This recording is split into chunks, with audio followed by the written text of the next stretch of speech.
then I will start with my opening remarks. Welcome to the September 12th, 2023 meeting of the Planning Board. First, we'll take a roll call to introduce board members and staff. Josh. Here. Kate. Here. Chris. Here. Phil. I'm here. And I'm here as well. This meeting is recorded by Westwood Media Center and broadcast live on local cable television Comcast Channel 6 and Verizon Channel 42. Meetings are also live on the Westwood Media Center's YouTube channel.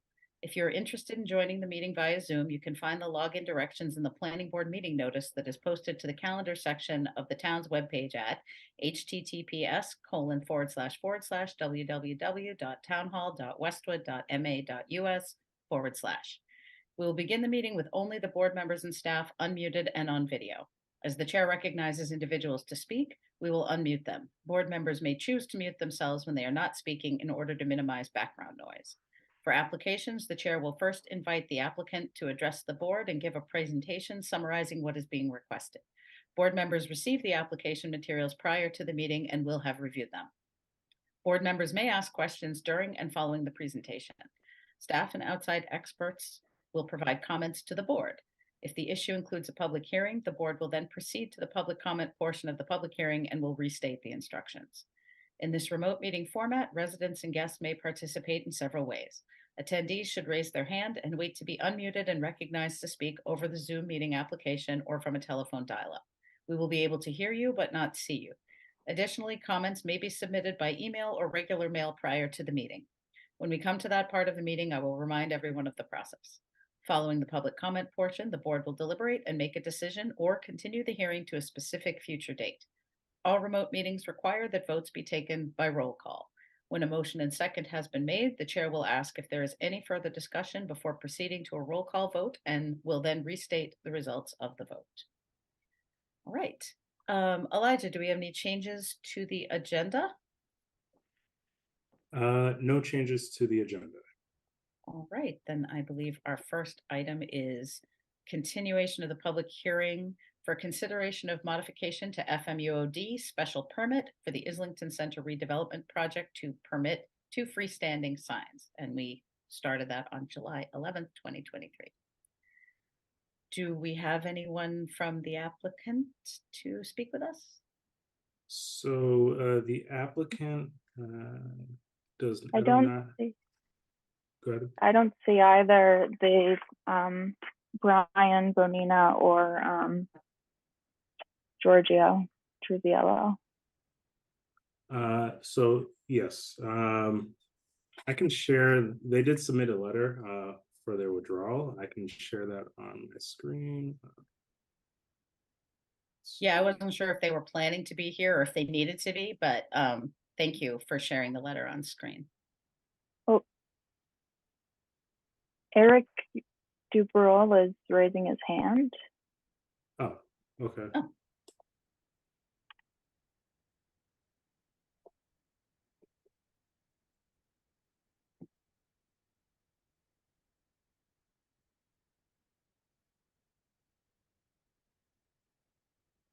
Hey, all, I apologize. I'm not actually part of this application, but I just wanted to let you know a lot of us are having trouble getting on to this invitation through the agenda link. I was able to find it through the calendar invite on the town website, so I don't know if there's an issue, a bigger issue or not. I just want to point that out. Thank you. Thank you. I joined through the meeting link on the PDF, so it does work. I think I came in through just the calendar on the website. So, but that's good to know. I don't know if there's anyone that can kind of take a look at that just to see if there's anything we can do. But I'll be mindful of that. Thank you. I'll be mindful of that, and maybe we give people a little extra time if people are trying to get in. But for this application, Elijah, it sounds like we don't need the applicant here because they did submit the request in writing, so we can proceed. Correct. Okay. And so this letter here is from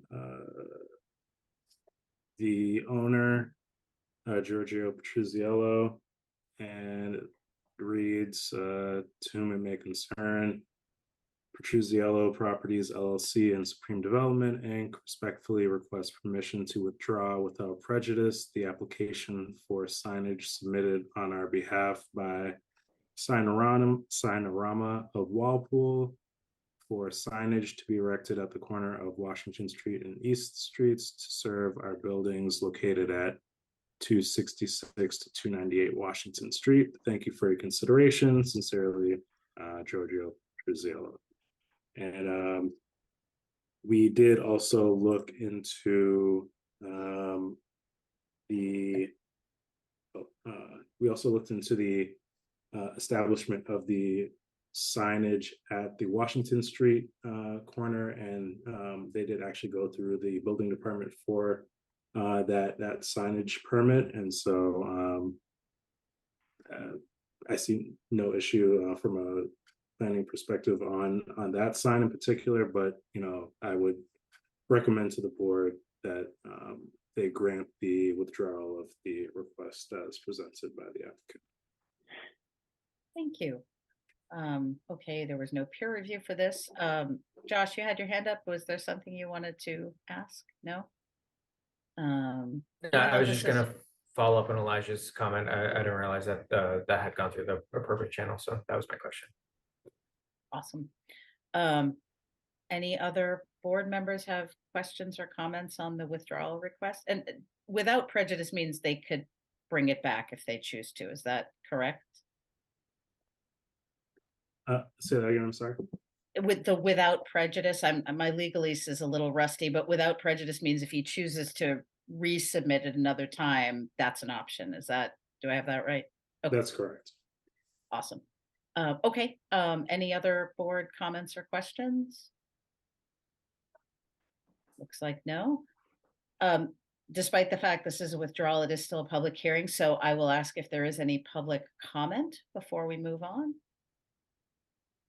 If anyone would like to comment on this application, please feel free to raise your hand or enter a comment or question in the Q&A.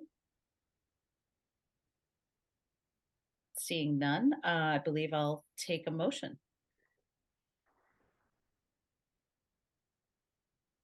I'll move that the planning board grant the request for withdrawal of the application for modification to FMUOD special permit for the Islington Center redevelopment project to permit 2 freestanding signs, 266 and 298 Washington Street, as described in the application, therefore submitted to the planning board and filed in the office of the town clerk on May 16th, 2023, without prejudice. Second. I have a motion and a second. Any further discussion? Seeing none, I'll take a roll call vote. Chris? Aye. Phil? Aye. Kate? Aye. Josh? Aye. I vote aye as well. Now we just have to close this public hearing for this. Yes. All right, Sure. I'll take a motion. Move that the planning board close the modification to FMUOD special permit for the Islington Center redevelopment project public hearing to permit 2 freestanding signs, 266 through 298 Washington Street. Second. I have a motion and a second. Any further discussion? Seeing none, I will take a roll call vote. Josh? Aye. Phil? Aye. Chris? Aye. Kate? Aye. I vote aye as well. All right. Wonderful. Next on the agenda, we have 60 to 90 Glacier Drive, continuation of the public hearing for consideration of wireless communication overlay district, WCOD, special permit for dish wireless communication facility requiring exterior alterations to and expansion of existing stealth monopole. We also began this conversation on July 11th. Do we have anyone from the applicant here? Yes. Let's see. I just promoted Kathy to join the panel. Thank you.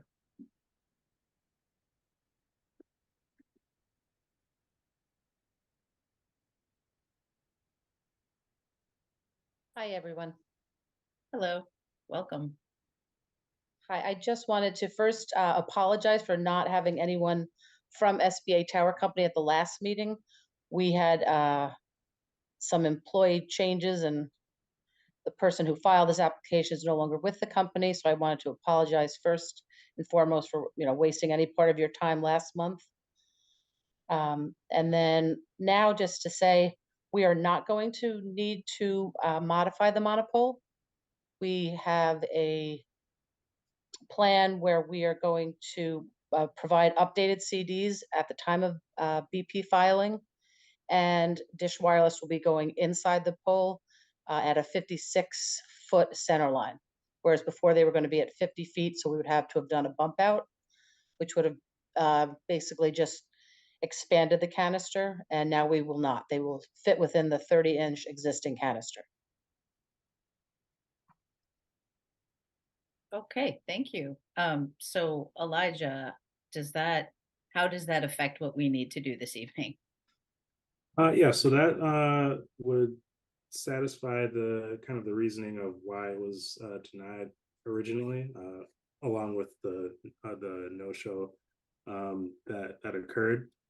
So what I would suggest is that we continue this meeting, let's say to the October 10th meeting, in order to actually have some time to review the application and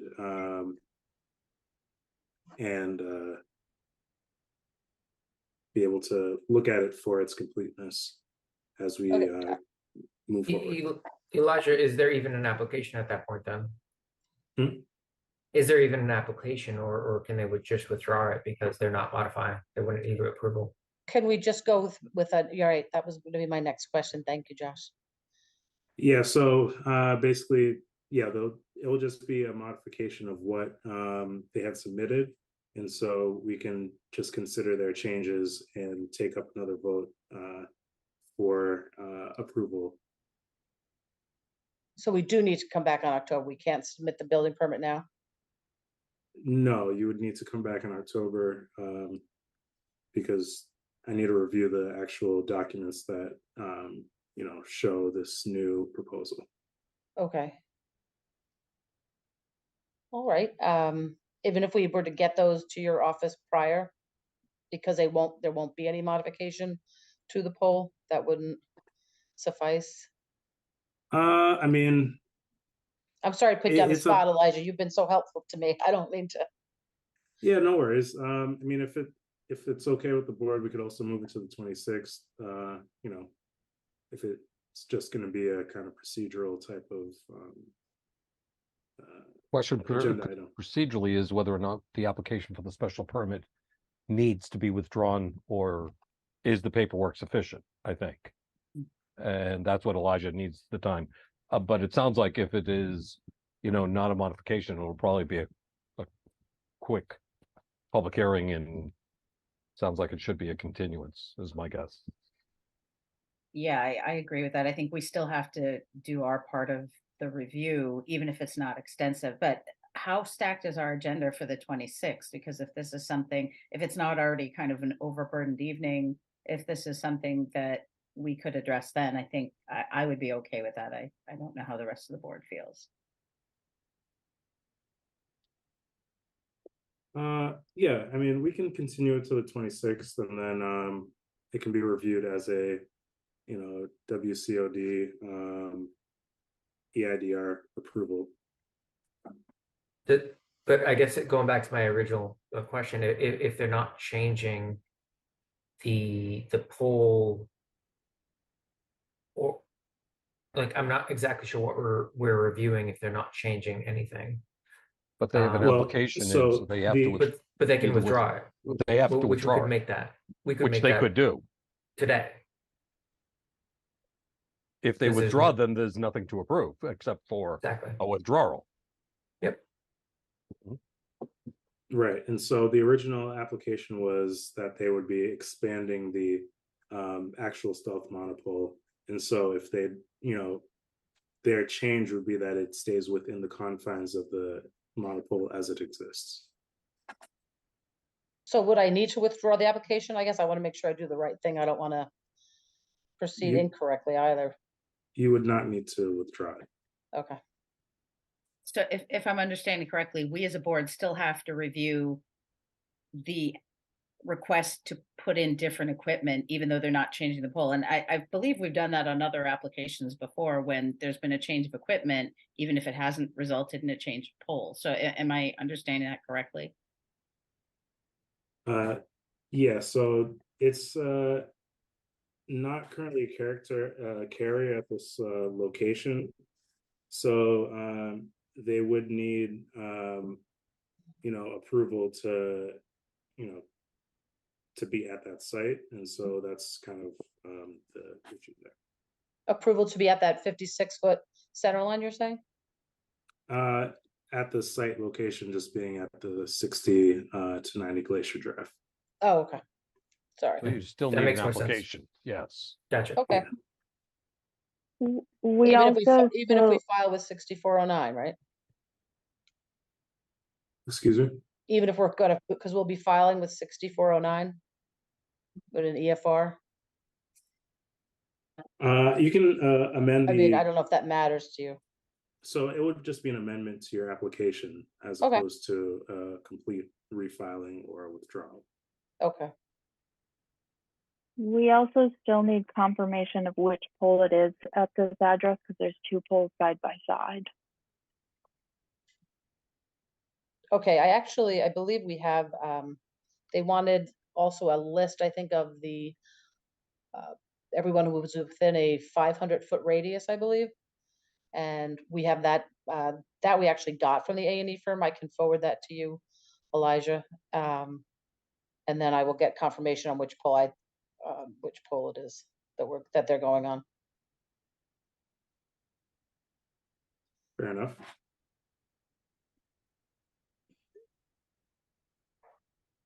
So it sounds like a continuance is what we're doing. Just And to you said move until on. the 26th, is that of September or October?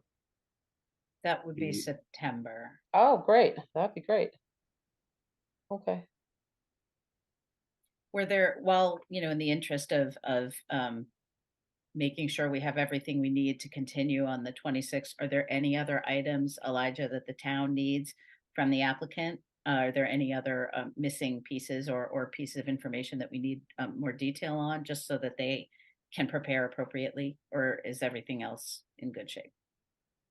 As long as you can provide the detail that amends the canister diameter, the We have a file set. structural that shows that they're going to be going, right now we have a structural, I uploaded it to the website, to the portal, excuse me, that shows that they'll be at 56 feet within the existing 30-inch canister, it says it. And that's from TES. And so I'm just trying now to get the A&E firm to update the FCDs to show that it's no longer going to be in a 36-inch canister, that it'll be within that 30-inch canister. Okay, So as then long I as you think you can should get have it. that, yeah, if you can get that to me by next week, then we'll be able to be set for the Okay. 26th. Yeah, it's been requested, so we'll put a rush on it. Hopefully they'll heed our rush. Great, thank you. I guess, is there any further questions or comments from board members? It's like, no, and this is a public hearing, yes? As I recall, it's a public hearing. Yes, it is. Okay, so at this point, I will ask if there's any public comment. If anyone would like to comment on this application, please feel free to raise your hand or enter your question or comment in the Q&A.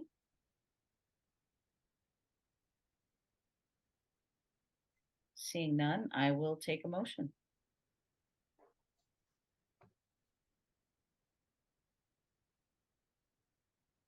What was that exact date that we're moving this to? September 26th is what we landed on.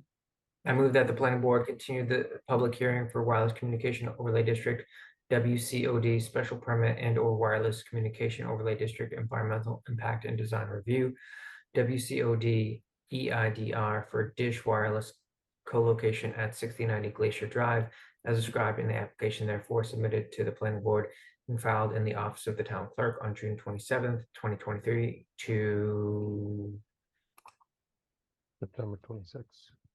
Wednesday, Tuesday, September 26th at 7 p.m. via Zoom, where a Zoom link and associated call-in numbers will be provided on the town's calendar on the homepage at https://www.townhall.westwood.ma.us/.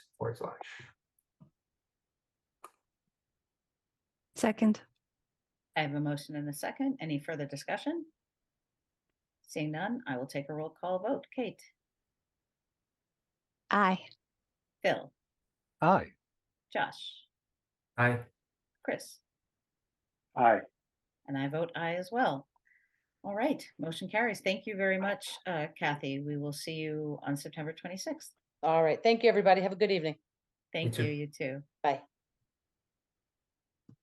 All right, next on the agenda is 80 Um, University We have to Ave. close the public hearing. Oh, Wait. no, because we No. continued it, right? Okay, great. Correct. Always good to check, though. Thank you. Yep. Next up is 80 University Ave, and this is a new application, so I will open this by reading the public hearing notice. The Westwood Planning Board will hold a remote public hearing on Tuesday, September 12th, 2023 at 7 p.m. via Zoom regarding an application filed by Erica Winchester on behalf of Ready to Run Graphics and Signs for consideration of a project-specific signage alternative approval pursuant to Section 9.7.10 of the Westwood zoning bylaw for the purposes of installing two 6-inch wide by 4-inch tall intercom wall signs, one of which will be on the interior of the building and the other on the eastern exterior facade, on 32-inch wide and 24-inch tall, 36 by 42 when mounted, non-illuminated post-mounted wayfinding sign in the rear parking lot, and one 24-inch wide and 36-inch tall shipping and receiving directional wall sign on the southern rear exterior facade of the property at 80 University Avenue, Westwood, Mass. 02090, in accordance with PB-23-43. The property is in the University Avenue Mixed Use District, UAMUD, Industrial I Zoning District, and Flexible Multiple Use Overlay District 1, FMUOD 1. Land affected, Assessors Map 33, Lot 58. Property owner, 80 University Owner LLC, CO, New England Development. Okay, do we have anyone from the applicant team here? Hi, everybody. Thank you. Can you hear me okay? Yes. Yep. Welcome. Okay. Just wanted to make sure. So my name is Dave Winchester with Ready to Run Graphics and Signs. Here to answer any questions that you might have. General overview, the 4-inch by 6-inch sign that's on the exterior of the building is just a push call button so that shippers can contact the front desk. I think the other sign, the post and panel sign, seems to be the one that's that doesn't meet the requirements of the university bylaws, that university center bylaws. And we're proposing that we just make it slightly bigger than the 4 square feet. The sign would be 6 square feet to aid customers as they're coming into the parking lot. There's 2 tenants at the building, the main tenant being Meketa Investments, and Grillo's Pickles is also there. And we just need to make sure that we direct customers as they come into the appropriate location to park. So that's the purpose of the signs. Thank you. Any board questions or comments on this application?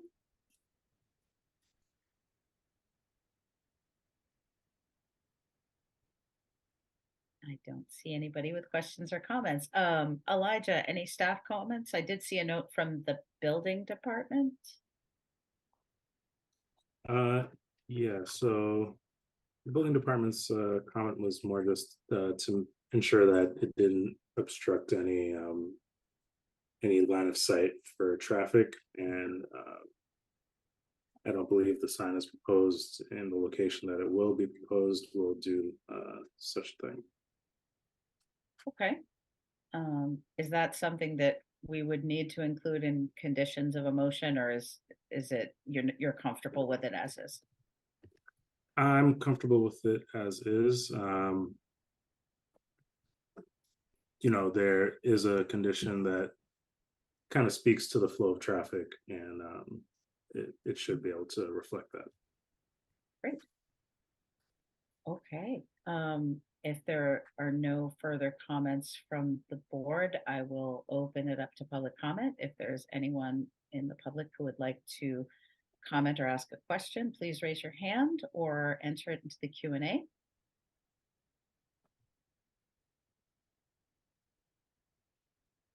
Seeing none, I would entertain a motion.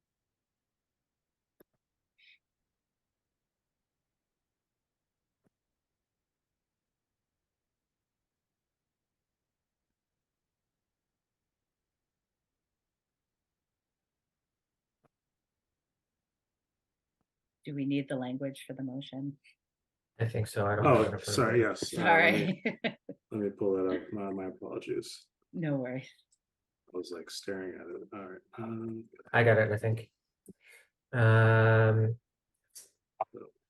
I move pursuant to section 9.7.10.15 project specific signage alternative of the Westwood zoning bylaw. The planning board hereby grants project development review PDR approval for the Meketa project specific signage alternative requested in the application filed by Erica Winchester in the office of the town clerk on August 3rd, 2023 for the installation of 1 6 by 4 inch tall intercom wall sign on the eastern exterior facade, 1 36-inch by 42-inch non-illuminated post-mounted wayfinding sign in the rear parking lot, and 1 24-inch wide by 36-inch tall shipping and receiving directional wall sign on the southern rear exterior facade of the property at 80 University Avenue, Westwood, Mass. 02190, as depicted on project plans prepared by Ready to Run Graphics and Signs, 240 Barber Ave, Worcester, Mass. 01606, dated June 27, 2023, consisting of 3 sheets with file names S05606 LI3_V6, SO5606 LI4_V6, and SO5606 LI5_V6, subject to the following conditions. Except as modified by the conditions and findings hereof, the project shall comply with the project plans in all respects, and the applicant shall pursue completion of the project with reasonable diligence and continuity. Number 2, if the project or any condition imposed in this decision requires any other permit, license, or other approval by any board or commission or any agency of the town of Westwood or other regulatory agency of the Commonwealth or the federal government, the applicant shall make an appropriate application for the same and shall obtain all required approvals prior to the start of any work. If any condition of such permit, license, or other approval from any other board, committee, or agency is inconsistent with this decision, the applicant shall make application to the planning board for an amendment of this decision, and the planning board shall consider such application in accordance with the requirements of MGL Chapter 40A, subsection 9, and all applicable planning board rules and regulations. Number 3, any proposed alterations, modifications, deletions, or changes to the approved project specific signage alternatives shall be requested in writing to the town planner and building commissioner prior to implementation. Proposed alterations which are considered de minimis by the building commissioner shall require the filing of an application for administrative modification of the project specific signage alternative for review by the town planner. Proposed alterations which are determined to be more than de minimis by the building commissioner or by the planning board shall be considered by the planning board at a publicly posted planning board meeting. Number 4, a copy of the decision and project plan shall be kept on the project site at all times during installation. Number 5, at no time shall any of the signs approved hereunder be located in a manner that interferes with the flow of pedestrian or vehicular traffic. If any of the signs are found to be problematic to pedestrian or vehicular flow, said sign shall be relocated as directed by the town planner and building commissioner to eliminate such interference.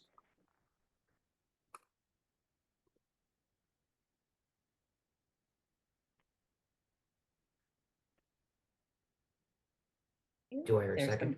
yeah.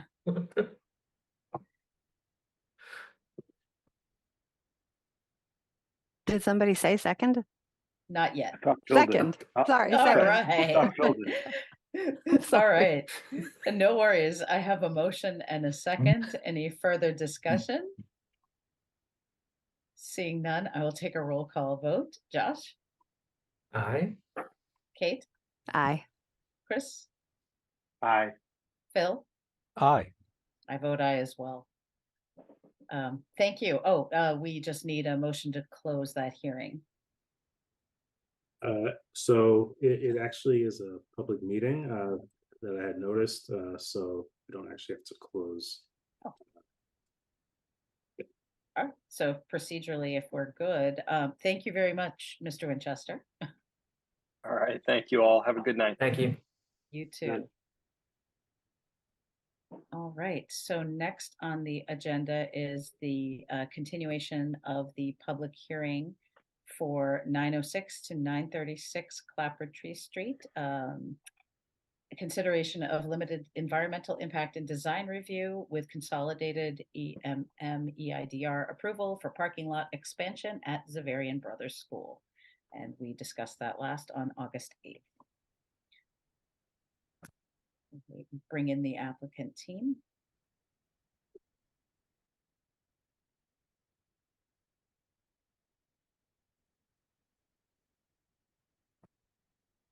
Good evening, Let me everybody. know. Good evening. Elijah, I think we have Jason and Eric here as well. Correct. All right, set to begin. The floor is yours. Welcome back. Awesome. Good to be back, and thank you very much. Just to again reintroduce myself, my name is Jacob Conca. I serve as the head of school at Xaverian. I've actually had many roles at Xaverian. I've been dean of students, principal, member of the board of trustees, and my connection with the school actually goes back about 30 years to 1990 when I enrolled as a freshman. And I think, you know, as everyone knows here, Xaverian is a Catholic independent nonprofit school. We are sponsored by the Congregation of Xaverian Brothers. They have schools both here in the United States and abroad. We've been at 800 Clapboardtree Street for 60 years. The school was founded in 1963. And this year we're serving 965 boys, and over 30 of those boys actually reside in the town here of Westwood. In terms of you know, some of our remarks before I do that, I just want to do a quick thank you. We were able to do a site walk at Xaverian, and a number of planning board members and members of the town were able to join us for that site walk. And I just, on behalf of all of us at Xaverian, want to express our gratitude for your comments, your questions, your thoughts, and certainly airing any concerns that you had with regard to the project. And just to reintroduce folks, we're hoping to construct a locked overflow parking lot consisting of 121 spaces that will help us better manage parking events at Xaverian. We anticipate that this lot would be used roughly 15 times during an academic year. The majority of the usage would be off-peak hours. We have provided the town with 5 examples of events and instances in which we would look to utilize the overflow lot, and certainly, you know, we'd be happy to talk about those events further this evening. We think it's also important to note, you know, the reason for this overflow lot, like how, you know, Xaverian got to the position where we're requesting this lot, and there's really 2 big reasons.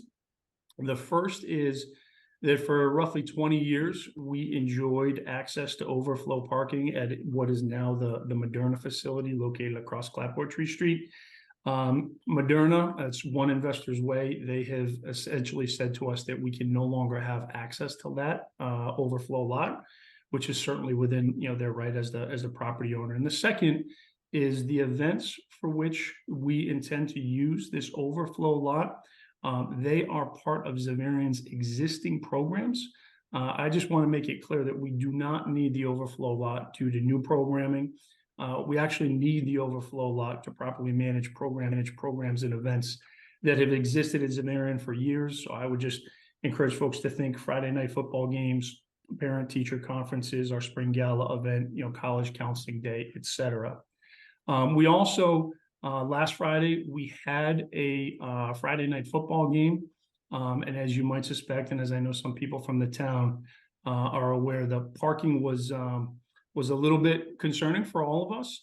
I did have some folks just take some photos and some videos so we can just walk folks through, what we're trying to deal with and what we're trying to mitigate. So, Eric, I know you're working the slides here. If you could maybe go to the next slide and we'll just talk people through some of these photos. So this is a photo from inside the football stadium. This is our home side. As you can see, last Friday night, the home side was at capacity. I'm going to show you the visitor side now as well. So Eric, it's a little tough to see, but we're playing Everett here. And on the visitor side, you can see that we're probably maybe 50%. So we estimated that, this Friday night football game for Xaverian versus Everett was about 75 to 80% occupancy. It was a decent crowd, a bigger crowd. We also took just some pictures around Xaverian, and we also took some pictures just on Clapboardtree Street.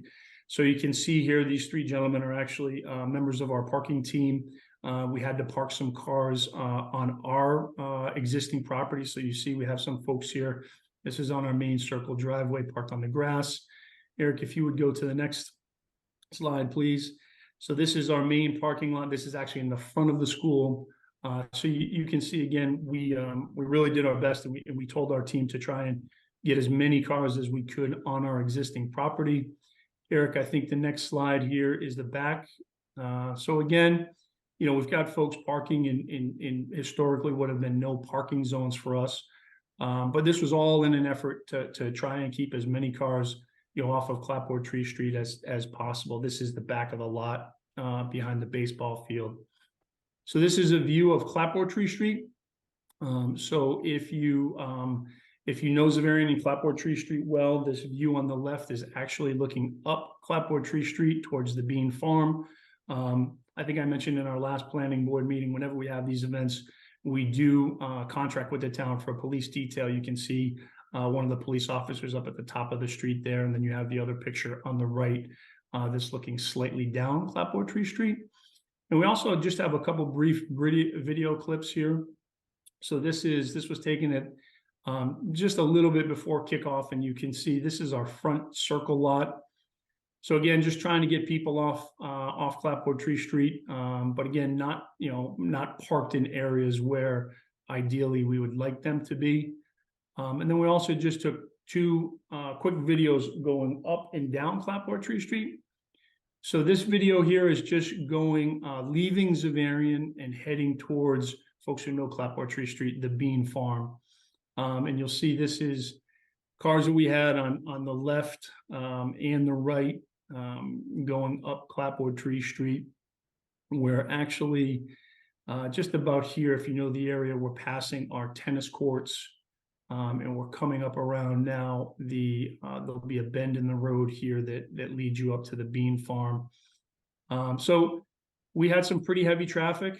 It was, as I said, it was a well-attended game. But obviously this is something that we certainly want to mitigate and we want to take care of. And then the last video here on the next slide, Eric. The last video, this one's just going in the opposite direction. So this would be coming down from the Bean Farm, heading towards Route 1A. And similar to what you saw before, this is footage actually from the same road, just going in an opposite direction. We're actually heading down the hill here, and you can see we've got people kind of parked on the side. Certainly not ideal, and not, what we would like, and we think that the overflow parking lot obviously could be a tremendous help for us. Right now we're passing Benchmark, if you're familiar with that area. So Eric, I think that's it for just giving folks a sense for what a game looked like for Friday night. I should say that was a better than average crowd, so it was a very decent crowd for that event. But we show that just so folks know what we're trying to deal with and what we're trying to mitigate. This was our first event not having access to the overflow parking there, so it was certainly a learning experience for us as well, and we just share it for folks' edification. In a moment, I'm going to turn it over to Eric and Jason. We were very grateful for comments that came from the planning board, comments that came from the residents. And as such, we have modified our plans significantly as a result of some of those questions and comments and thoughts. So to give some of the technical stuff, Eric, I think I turn it over to you and Jason to speak a little bit more about that. Thank you. Awesome. Thank you, Jake. All right, so I am sharing the screen. This is just an updated color rendering of what we submitted as a response to comments late August. Again, we responded to Beta's comments. We also put together a letter that we, from the last meeting, a little bit unorthodox, but we put together a letter responding to a lot of the planning board comments and comments we heard from the abutters, just to get that written down. We've submitted that to the board as well, just to recap it here. Effectively, we look to relocate the proposed driveway. Previously, it was about 40 feet closer to the intersection, so we've relocated that about 40 feet further west to provide a couple additional stacking spaces away from the intersection.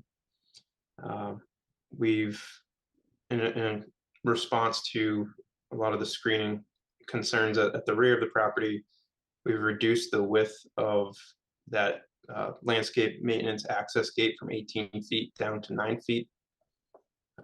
We've added additional shrubs to close down that area. We've also added about 135 feet of, it doesn't show up well here, but 135 feet of fencing, 6-foot white vinyl fence along this perimeter, with the intent of screening the project improvements from 44 Marshall Street, which, on multiple occasions we've discussed with this abutter, and I think he also spoke out at the last meeting. So we have added that additional screening in that area. And again, we're actually exceeding the buffering requirements already, but Jake was happy to add that additional fence to screen that property. Additionally, we closed the curb cut. If you recall, Xaverian owns what is 930 Clapboardtree Street, which fronts on Marshall. So as part of our plan, we've updated the design documents to show that the driveway is being closed off, and any of the driveway and pavement is going to be removed and hydroseeded. Doesn't show up well on this aerial rendering, but in the technical documents that we submitted, we did do that as part of response to everyone's concerns and questions on access and how this property is going to be used. There's some comments just generally on landscaping. I'll touch on those. Our previously submitted plans didn't have any trees planted on the center island, so we've added significant additional tree plantings to the center island. We've enhanced the frontage screening so that it meets the residential screening requirement. Previously, we just had trees, but now it effectively meets the residential screening requirement to address some concerns from, I can't recall which abutter, but one of the abutters across the street, and there's also a beta peer review comment. So the frontage has been enhanced with additional landscaping. And then we've ensured that we updated the landscape plan to make sure it's all Massachusetts native landscape material and plantings on the property. I think the last item was question about whether there would be irrigation as part of this plan. There's no proposed irrigation system. We did add to the plan a yard hydrant, which is effectively just a way to hook up a hose. So that was proposed at the rear, and that would again just help with establishing those plantings over the first couple of years, and just to have the ability to have water out on site for whatever that may be needed for. So that is part of the plan. I just wanted to bring that up as well. Again, we did provide a response to comment letter, if you will, which went through a lot of the other kind of open-ended questions, but I think a lot of that will just be addressed by what I've just presented, as well as what Jason is about to present. I believe we fully responded to all the beta peer review comments. So I think they have all of the information there. I think we're 98% coordinated, if not 100. I might need to get an update from Elijah on that, but I think we are very well coordinated technically on the project. And I think at this point, I'll turn it over to Jason Adams with McMahon to kind of go through some of the traffic related comments and questions that came up through the last planning board meeting. Thanks, Eric. I see that Josh has his hand up. Should we pause for any questions now, or do you want me to just continue with my presentation? Just continue. I'll wait. Okay, great, thanks. So by way of introduction, Jason Adams with McMahon Bowman. We, following the last hearing, worked with the project team to provide additional traffic information to the board, submitted a supplemental traffic assessment memo dated August 31st. So in order to understand the traffic patterns when the parking lot would be in use at those approximately 15 events, we investigated parking operations during 5 key events, which would be a typical Friday night football game, the spring gala event, parent-teacher night, college counseling day, and 8th grade graduation. So this is a good representation of when the lot would be in use. I can go through each event if you like, but the overall summary is that in looking at these events, when the parking lot would be in use, we see that there are minimal changes to traffic patterns during the weekday morning peak period. And then during the afternoon and evening time periods when people will be exiting, we see very little change as a result of the new parking lot location. So I'll pause there and just ask if the board would like me to go through each of those events, or if you've had a chance to read the material, whatever is best. I read through the material, but if my colleagues would like you to go through all of that, I think that's worthwhile. And you know, just for the record, it might be worthwhile to just get a summary of Sure. of that. Yep, I can do that. So Friday night football game, I know Jake just spent some time talking through what happened last week. But essentially, fans would travel to the school sometime around 6:30 or so before the game starts. Historically, they would park at the school lots, and then when that filled up to capacity, they would be able to use the overflow lot. What happened last week is that vehicles were forced to park on Clapboardtree street itself. So in this case, with the new parking lot in place, those overflow parking vehicles would simply just travel down Clapboardtree Street or just pull into the lot itself. So the Friday night football games would really bring the same number of vehicles to the area. At the same time, people wouldn't need to cross the street as they have historically done coming from the overflow lot. And certainly people wouldn't be parked on the street as they were last Friday. So we see that as a big positive, keeping the pedestrians on the correct side of the street and organizing the vehicle trips to the game more efficiently. The gala event, which happens on a Saturday evening in the spring, really the change is that the event staff that's getting there early, they would typically park at that overflow lot and then need to cross Clapboardtree Street. Instead, with this lot in place, those early arrivers to set up the gala event would park at the new lot, travel along Clapboardtree Street to get to the school, and then the attendees of the event itself would arrive as they have historically done and park at the school lot. So really the change is, instead of vehicles arriving early and parking at the overflow lot on Investors Way, they would just park on Clapboardtree Street. So it's a Saturday, it's not as heavy a traffic volume as during the weekday, and really just better organizes event staff and attendees. Parent-teacher night, the change here is during those parent-teacher nights, faculty and staff, as they arrive at the school to begin the day, historically have parked in those overflow lot spaces and walked across to leave space at the school for the parents. Instead, they would travel towards the school as they do on a typical day and park in the new lot. So really no change. As a typical day, those staff are traveling along Clapboardtree Street anyway to get to the school. They'd park at the lot, allowing parents to park on the school grounds as they typically do. And then staff, if they are staying through the parent-teacher night, would depart at 8 p.m. or whenever that is done.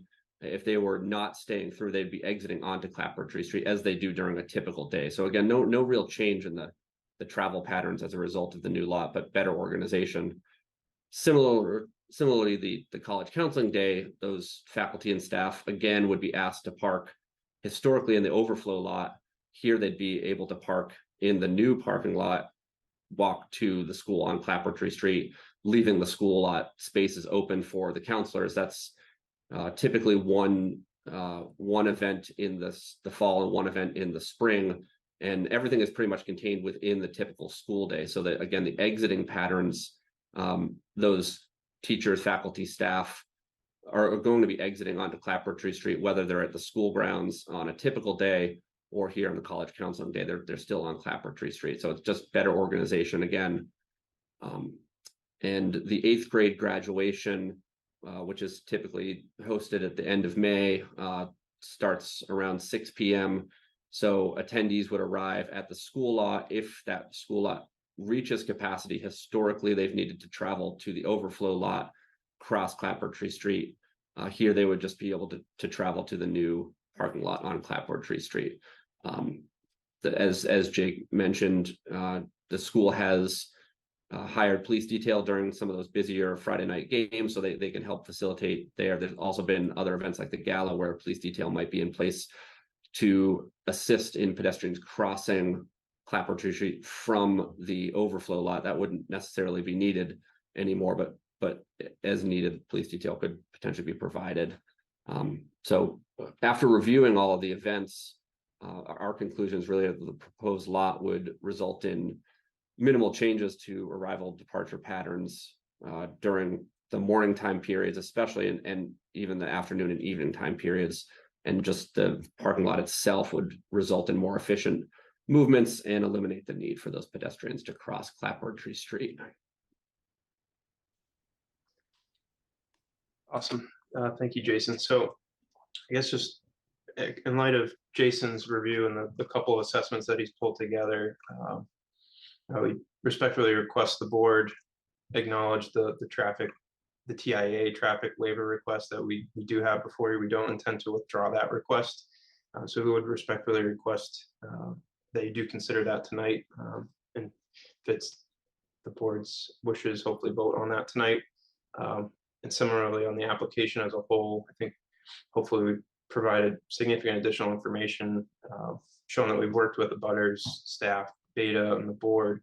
We're hopeful, again, depending on, I'm sure you have additional comments and questions hopefully we can answer tonight, but the applicant is hopeful that we could also get a vote with conditions tonight, if the board is amenable to that, just in hopes that we can continue to move the project forward and get this constructed. As you know, Jake obviously demonstrated the need of getting that traffic off the streets and into this parking lot. I think with that, I'll just turn it over to Jake for any final thoughts before we turn it back to the board. Sure, if the board would find it helpful. We have, so we listened to a lot of the questions, so we've kind of gone through proactively some of the questions that have been commonly presented to Xaverian, both through the board, but also through some of our abutters and some of our dialogues with our neighbors. Just like to present a couple of those questions and give the responses just to further illuminate, where we're at with regard to this. One question that we've heard is, is the overflow parking lot needed because Xaverian wants to grow its enrollment? The answer to that question is no. We have no desire to expand Xaverian. Quite honestly, our comfort range is between 925 boys to 1,000 boys. As I sit here today, we're at 965. So there's no expansion, no more, boys, plan to come to Xaverian, as a result of this. Another question that we've gotten is who's going to utilize this lot? Like who will be in that lot? And I just want to provide a little bit of clarity there. For the majority of the events, it will be adults that will be in this lot. So I think Jason did a nice job of kind of walking through several of the events. But the gala, who would be in the event, who would be in the lot during the gala event? That's our vendors and our employees. College counseling day, parent teacher evenings, grandparents day, our open house event, which happens on a weekend. that would all be faculty, staff, and administrators in that lot. We preserve the lots closest to Xaverian for our guests. Students and outside community members, when might they be in that lot? Friday might be a prime example that if someone's coming in late to the game and our on-campus lots have already reached capacity, the plan is that we would divert, traffic so it doesn't have to come all the way up Clapboardtree Street, but divert it into that overflow lot. So that's who we envision would be utilizing the lot. One question we got is, hey, can you use satellite parking? Can you use satellite parking at Roach Brothers, St. Dennis? Can you use satellite parking at the Bean Farm? Our view is that is not a viable long-term solution for really 3 reasons. The first is that we don't necessarily have the staff to properly supervise and oversee a satellite busing operation. Whenever we have our events, the staff is really just geared towards the event that's on campus. Second reason is, as I'm sure folks know, contracting with bus companies right now is extremely difficult. There's actually a bus driver shortage. So we would have some concerns with regard to the reliability. And also, and this is more just an institutional belief, when asking another organization or another group to help us, house, if you will, satellite parking, we'd essentially be asking that group to incur some liability and to incur some risk. And frankly, we're uncomfortable, asking someone to or requesting that someone assume that burden on our behalf. Another question we got, at what times during the day will the overflow lot be utilized? I think, Jason spoke to this. We think that the usage of this lot, the majority of it's going to be off-peak hours. We don't see it necessarily, increasing the usage that Xaverian already sees. A big question we got is, will the lot be secured? The short answer there is yes. We're going to have a locked gate from Clapboardtree Street. And as Eric mentioned, we're also going to have a locked gate for that access path to maintain 930. And I can tell everyone that those keys will be stored in the administrative offices at Xaverian. We've also gotten a question here of, will cars be exiting the overflow lot onto Marshall Street? Short answer, no. As Eric alluded to, we have no problem, closing the curb cut. As folks who did the site walk with us saw, it's really impassable right now. It's not necessarily something that we're looking to do. So again, no one's going to be accessing Marshall Street from this lot. Just a couple more questions that we got. How do you hope to address the neighbors' privacy concerns? I think Eric did a nice job. We have added additional fencing for the folks that were on the site walk. The fencing is actually longer than I described it. It actually extends further down into the closest abutters lot. And you also saw, I think, from the diagrams Eric showed, that we do have plantings and foliage, native species designed to help with privacy. Interestingly, and I've got 2 more here. One of the questions we got is, the town paying for this overflow lot? The short answer there is no. Xaverian is 100%, funding the cost of this project. And to that point, we're trying to be very conscientious with project cost. I think, as everyone knows, and as I said at the beginning, we are a nonprofit. Our revenue, the vast majority of our revenue is tuition based. And we really try to allocate as many dollars to our top priorities. And our top priorities are students and families, and also our teachers and our faculty. So yes, Xaverian is paying 100%, of this, obviously, but we are being very, cost conscious. And lastly, one of the questions that has come up is, as folks know, there is a vacant home that presently resides on the property.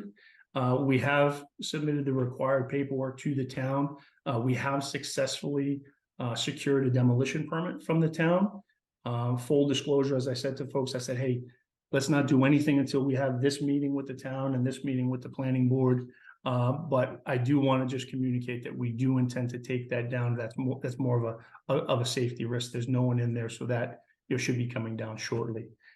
So again, those are just some of the common questions that we've got. Happy to answer, and respond to, any other questions from the board. Thank you very much. Before I move on to board comments and questions, it looks like we have Stephen from Beta here. I'd love to hear from the peer reviewer. Well, good evening, everyone. I think I can keep this brief. So the applicant was able to address our outstanding comments, especially with the grading plan that was submitted, I think a couple days ago, to answer that one question about how much imported soil material will be coming in. Based on the changes to the parking lot layout, the landscaping, the grading plan, and some of the other information they were able to provide, we don't have any further comments relating to the EIDR application at this time. If there's any questions from the board, I'm happy to answer them. Otherwise, I'll leave it to the town to discuss. Thank you very much. All right, I know some of my colleagues have been waiting quite some time with their hands up, so I will start with Josh because I'm pretty sure he's had his hand up the longest. Yeah, actually, I have no problem waiting for public comment first. Mine is pretty mundane. It's just an observation against the parking in the fire lanes and across the street. So if we want to take public comment first, I'm fine with that as well. Traditionally, we take board comment and then move on to public. So you're good, but thank you. Yep. So the reality is that the parking along Clapboardtree is completely unacceptable. It's a clear and present public safety risk, as well as the fire lanes at Xaverian.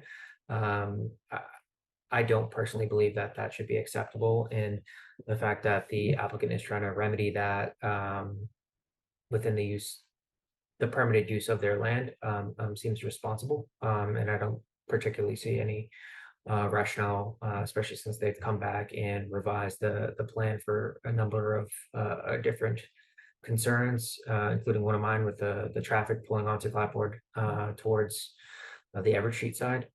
So I'd be very supportive of this, and thank you for your work against this.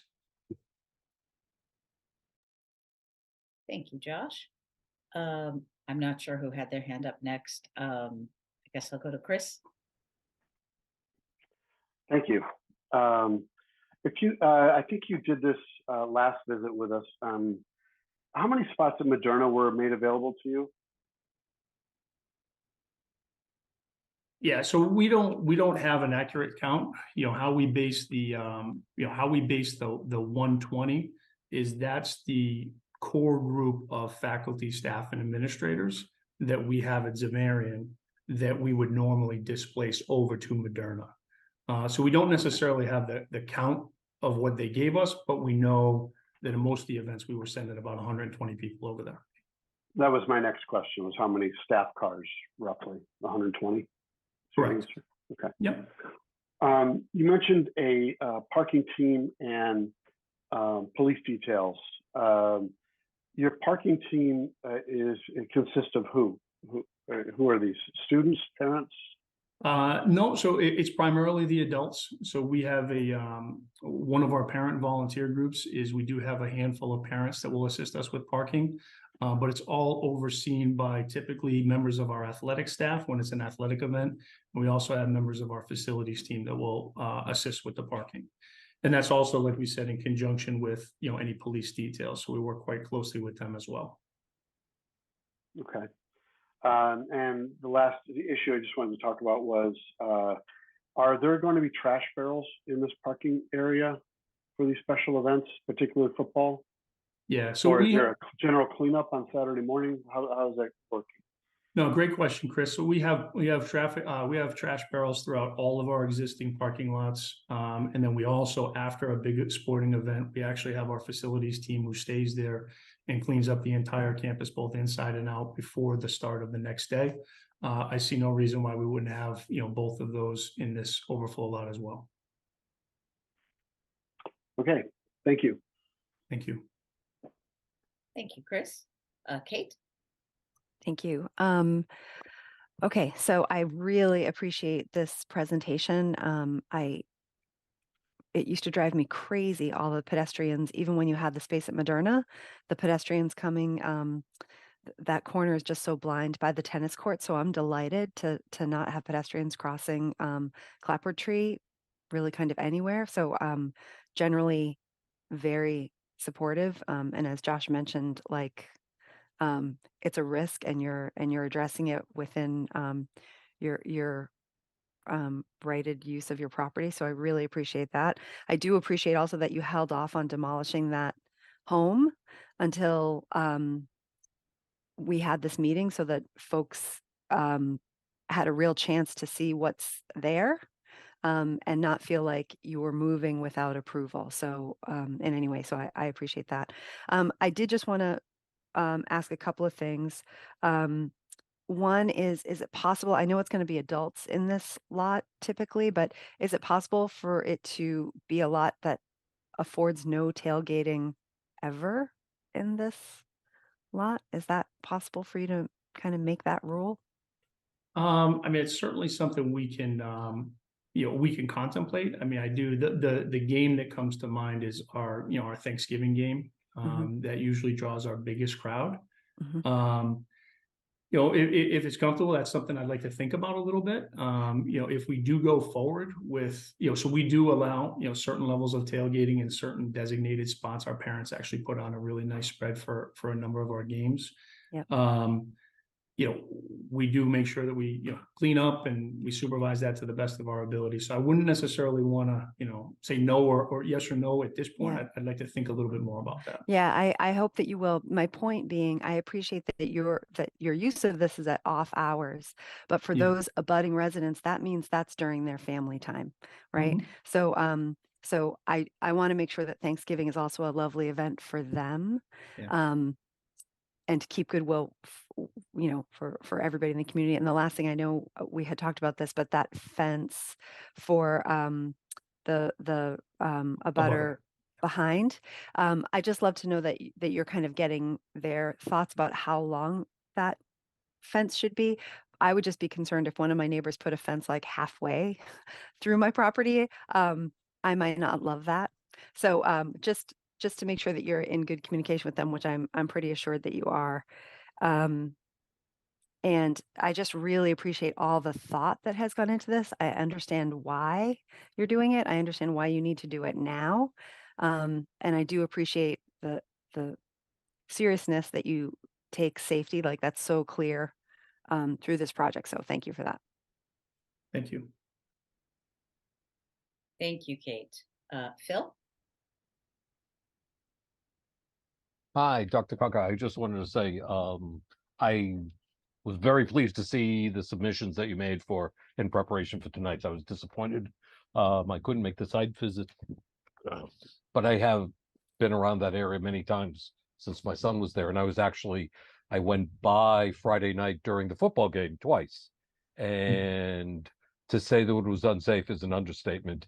Your video does not do it justice as to how difficult the parking with the curves along that area is. The video is very helpful, I think, for someone who's not there. I drove it, and then, because I live up near Westwood High School, had to go back down Clapboardtree and saw both directions, and having the traffic and whatnot there. There was safety concerns. It was the people in the streets, people going to vehicles. It was very difficult. Couple things. I was very pleased with your submissions. It addressed a lot of the concerns that I had raised. My eye caught the lack of interest in turning movements out of the parking lot to right turn only, which, especially having been there on Friday night, I think, and having gone to football games down to Gillette, and I know my son is an alumnus of Xaverian. I know the number of people that are there. I think it's a short, I don't want to say detour, but a short limitation on a very limited number of events, and that's something that I saw that the response was that many vehicles would want to go towards Washington Street, and I agree. but that's where, some of the congestion, and this was on Friday. I was just visually thinking about it on Friday night when it was dark.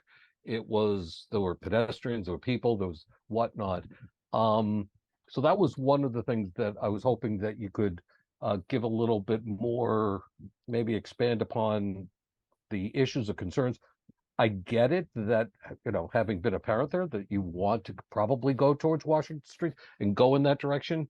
But I think, especially given it's a limited number of times that the lot would be used, that would alleviate some of my concerns. So that's something that that I would ask you to give some consideration on. Did you get a vehicle count on what was the parking on Clapboardtree that night? Because, like I say, I drove, and the video doesn't do it justice. There were a lot of vehicles. I was going to guesstimate it was above 120, but I don't know. I don't know if you had a vehicle count. Yeah, no, we did not have a vehicle count, and Okay. anything that we did would also be a guess. I was more in the neighborhood of about 100, or so. Yeah, same guesstimate. But it was definitely, and that was also something that came from some of our crew. But I don't have a hard number on that. We were, our team was, just focused on trying to get as many people onto our property, as best they could. With regard to the right turn, Jason, I don't know if you want to talk a little bit about that. I know we wanted to move the opening up so it gets it further away from those lights, but I know that was something, Jason, we talked about on the right hand. I was very appreciative on the movement of the egress and the entrance on the lot. So, Jason, maybe you could comment upon that. Sure. Yeah. So we took a look at that following the last meeting when it was brought up. We strongly feel that the majority of vehicles are going to want to turn left ultimately. So if we were to restrict the left turn, we're number one requiring those vehicles to find some place to turn around or to spend a good amount of time traveling on smaller streets instead of getting onto 1A and getting towards their destination. A right turn out also puts them into conflict with the vehicles that are exiting the school property. So we'd be bringing more vehicles towards the school when the school is also trying to let out those lots. So, there's not a lot of activity that late at night on Clapboardtree Street. And as Jake has mentioned, the use of police detail could be in place there. We've moved the driveway as far as we can from the signal. It could be a good location for police detail, especially on the couple busier days, busier games to get those out. But we really see that left turn is a nice component to this, both for those exiting, but also just the way that Clapboardtree Street itself works and the school lot and the impact to residents along the street is we don't really want to have people finding their own way to get back to 1A. Again, being pretty familiar with the area, and having gone by Gillette Stadium when the football game was going by, it strikes me, especially, and I'm no traffic expert, but a unidirectional departure as compared to, having left or right, is going to send some up. There will be some that will go past the bean farm, probably to get to 1A, have to go on Milk and then take a short, but it increases essentially the street area that some of the exiting would probably go much more quickly and efficiently as compared to a congested with a small departure. And part of this, like I say, I was observing at Gillette in a much more, larger scale, but that's something to me. It's going to go past the bean farm. It's going to go to Milk, take a right down on Gay, and it's going to get right over to 1A on that way. I don't know if that's something that you would give some consideration to. Yeah, I think, no, I appreciate your concern, Phil. And one of the things with and Jason, you were talking about it, with our big events, we kind of turn over, getting people, out of, Xaverian and out of Clapboardtree Street to the Westwood Police. And I know they've done a great job of coordinating. I think, there's actually a way that they can extend the green light at the end of Washington Street to allow more cars to go through.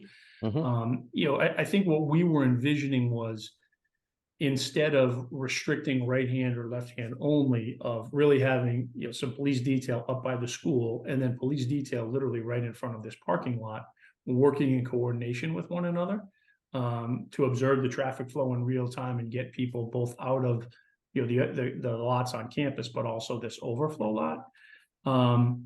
You know, my sense is I'd like to give those guys a try, you know, before we put a restriction in. But if certainly there's, you know, if over time there's the need for a restriction, this or otherwise comes up, we would certainly consider it.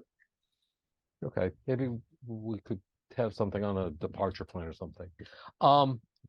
One of just the others, and part of this was generated from the Friday night travel that I had. The walkway that you said was inconvenient on the upper tier, the upper parking tier, as compared to having pedestrians exiting, going out onto the essentially the sidewalk on Clapboardtree. And again, it's partly a concern over like students and when you have like a big event like the Friday, because there were people in the streets on Clapboardtree. I didn't see a explanation as to how the parking lot walkway is necessary. I mean, I assume there's a cost, and so separate from cost, as compared to putting the people onto the sidewalk. The sidewalk, especially football games when you got students and not necessarily you know, most safety conscious, if that's something you would also give some consideration to. Yeah. Eric, did you want to talk? I know you and I chatted a little bit about, you know, what a potential gravel path or you know, would potentially look like for that upper lot, getting people down to Clapboardtree Street. Do you want to maybe, you know, put up the design there and kind of talk us through a little bit what we're thinking?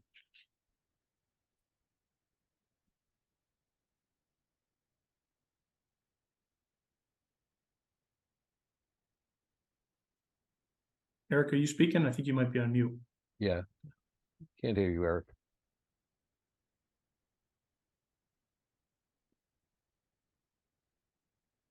Swear it's not my first hearing. Okay, Sorry about that. Now we hear it. So I think the intent to collect the pedestrians from each of these tiers, we've got 2 sidewalks that are proposed, which then connect to the existing sidewalks all the way up to the school. I think what you're, correct me if I'm wrong, is suggesting is some sort of pathway through the upper tier. Yep. And while we could do that, you know, I think the limited use of this lot and how this lot is set up right now, I think most folks that are parked in the majority of these spaces would tend to come straight down into those sidewalks and then continue up. I think if we do come back with a proposal to park out this upper lot, then I think there definitely makes a lot of sense to then relook at, you know, are people actually going to come down to then come back around, or should we then propose some sort of, you know, more direct walkway where people are probably going to walk? But again, our proposal right now for this upper lot is just to get it to grade and then and landscape it out. I think just the separation in grade by 6 feet up here, most folks are going to just walk straight down to the sidewalk. And then there is some significant grading going on right here, you know, 10, 12 feet, where getting a walkway directly up and through is going to be challenging to do that and have folks want to walk directly up the hill. I think that would be the path of least resistance would be to follow that pathway. My issue, obviously, with the walkways that you're proposing as a feeder onto Clapboardtree, I get that. My point is a safety concern with respect to Clapboardtree, particularly with students that might not be as safety conscious. I saw the grading point that was made somewhere in some of your submissions. It didn't see how that, I mean, whether it's a set of stairs or something very simple, could address that with whether it's a gravel parkway or something like that and a small set of stairs, because like I say, I know that area pretty well, and I don't think it would be that hard or costly, quite honestly, to try to put some of the flow away from the street.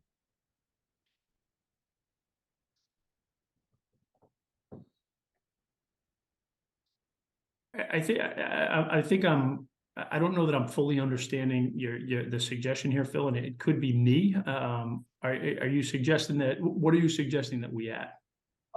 Something that's not your existing sidewalks are feeding it right onto the Clapboardtree sidewalk. Gotcha. Yeah. As compared to an alternative. Now, some people may still, exit and go onto Clapboardtree. It strikes me, especially where you have that upper tier that is, potentially at some point under consideration, a walkway either connecting or through the upper tier that is away from the sidewalk. I see what you're saying. That's So what I'm saying. Almost kind of. And I get the grading issue. I know the grading issue, but it strikes me as that can be somehow addressed with either, a concrete set of stairs or something else. Yeah, I think there's also that's literally right in the back of our neighbors' yards. So there is and I get that. There's a tremendously steep grade there. Kate, I think you actually walked it the other day. There's a tremendously steep grade, and you can actually see it right here on the upper left. Okay. I don't know if there's enough room between the property lines, to actually put a walkway in there. I would defer to Eric and the experts. The other thing too is that area right now is heavily wooded. There is a lot of trees and growth there. Mm-hmm. Yes, I know, we're cutting down a lot of trees on this project. I get it, but we do want to preserve as much as we can as well. So what you're proposing, A, I don't know that it would work because of the property lines. B, it would require additional cutting of trees and native growth there. Mm-hmm. As an alternative, I think, I did say to the group on our site walk, I do anticipate that Xaverian staff would be in this lot when it's in use. And I do anticipate that, Xaverian staff would help and would direct folks to the appropriate sidewalks to keep them, safe, much like you referenced Gillette Stadium a moment ago, much like when you walk on Gillette Stadium, there's police and ushers and that sort of thing. Mm-hmm. Trust me, we're not going to have a crowd that's anywhere near as big as Gillette Stadium, Mm-hmm. but that type of supervision, if you will, to ensure the safety of our guests is certainly something that, I could foresee happening here. Okay. I think I've taken my share of time. I just want to reiterate that I'm very appreciative of the revisions and the submissions that you made. It was greatly appreciated from my perspective. Awesome. Thank you. Thanks, Phil. Josh, you have your hand up? Yeah, sorry to take any more time. I just wanted to clarify.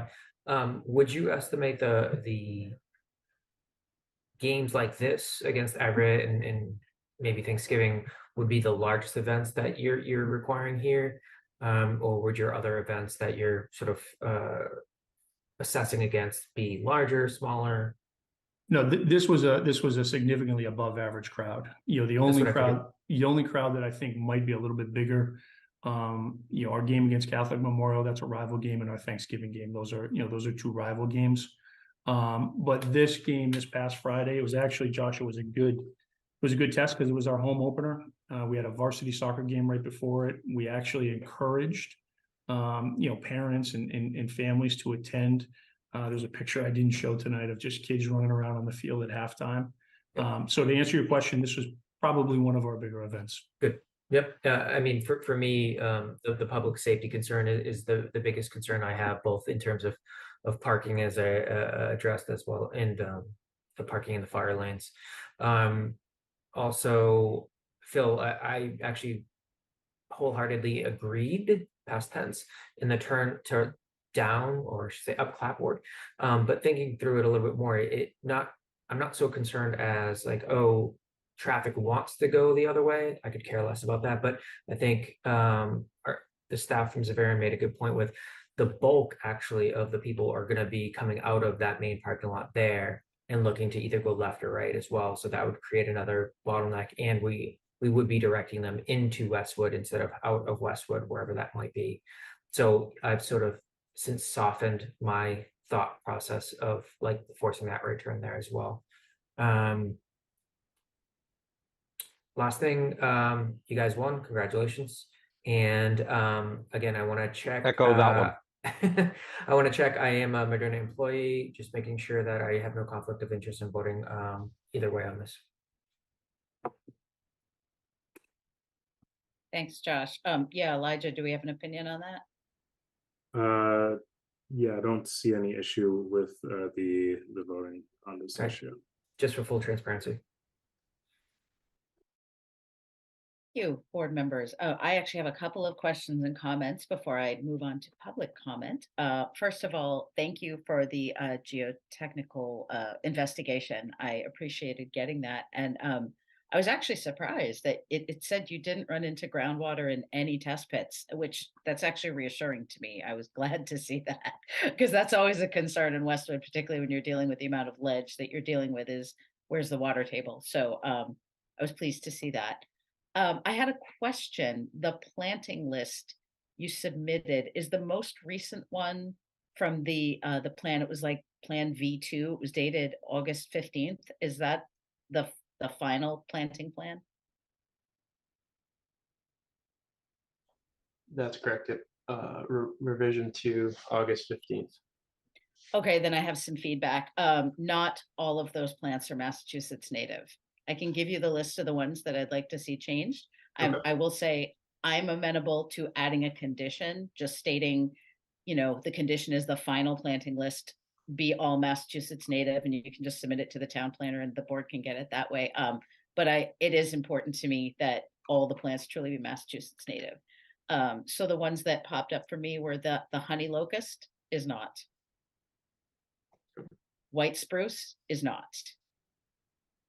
St. John's wort is not. The dwarf ninebark is not. And there is literally one species of black-eyed Susan that is Massachusetts native. It is not the one that you've chosen. I can give you the Latin name if you want to investigate the one that is. It's quite rare. It may be more expensive than you want to invest in. You may just want to choose a different type of flower altogether. But the Massachusetts native black-eyed Susan is Rudbeckia hirta, Hirta. So that one would be acceptable. Aside from that, I appreciated the changes that you made in response to the concerns that you heard both from this board and our peer review and staff and from the residents. The one that I would also like to support Kate's comment about the tailgating. I agree with what she said. You know, I understand that Thanksgiving Day is a big game for you, but since I did visit the site and that parking lot is quite literally in one abutter in particular's backyard, I would appreciate if you were extra sensitive to that and entertain not allowing excessive tailgating or any tailgating in that particular part of the parking area. Aside from that, I appreciated all the revisions and the time and being able to walk that site, and I had no further feedback. I'll put it out one last time to my colleagues. Did anyone else have any feedback they wanted to add? Looks like nothing else from the board. Elijah, anything from staff? Yeah, so the applicant has addressed all of the peer review comments, and the only outstanding items I believe can be wrapped up in conditions of approval, which I have laid out for the board if they are so inclined as to approve this project. Thank you. Okay. If there are no further comments or questions from staff or from the board, I will open it up to public comment at this point. If folks would like to comment, please, I do see one hand raised. We will move you into the panelists area of the Zoom, and please state your full name and address. Also, if people would like to put questions or comments in the Q&A, please also make sure you include your full name and address. Right. Looks like Jonathan Cardoni. I know he's had his hand up for quite a while, so I'm happy to start with him.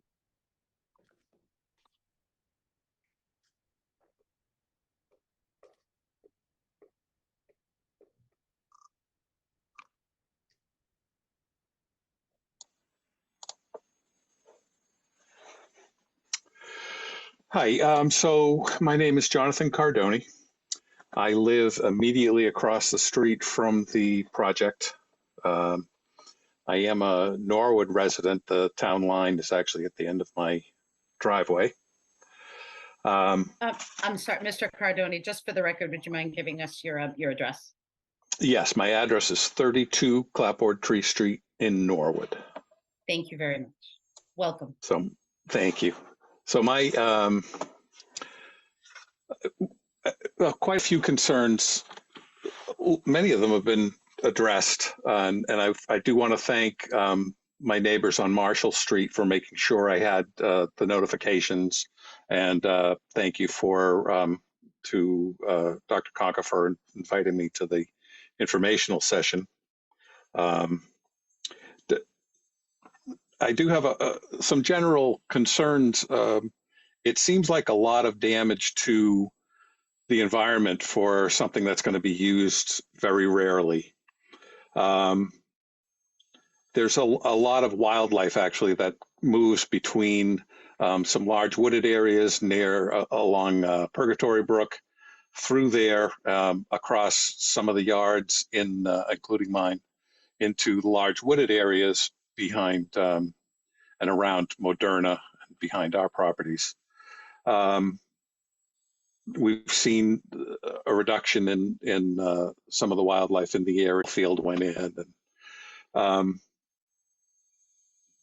I do understand the need for the parking lot. However, so in line with that concern, I do ask, the line of trees between the project and the baseball field are a number. It looks like possibly a number of the older trees are being left there. Is that correct?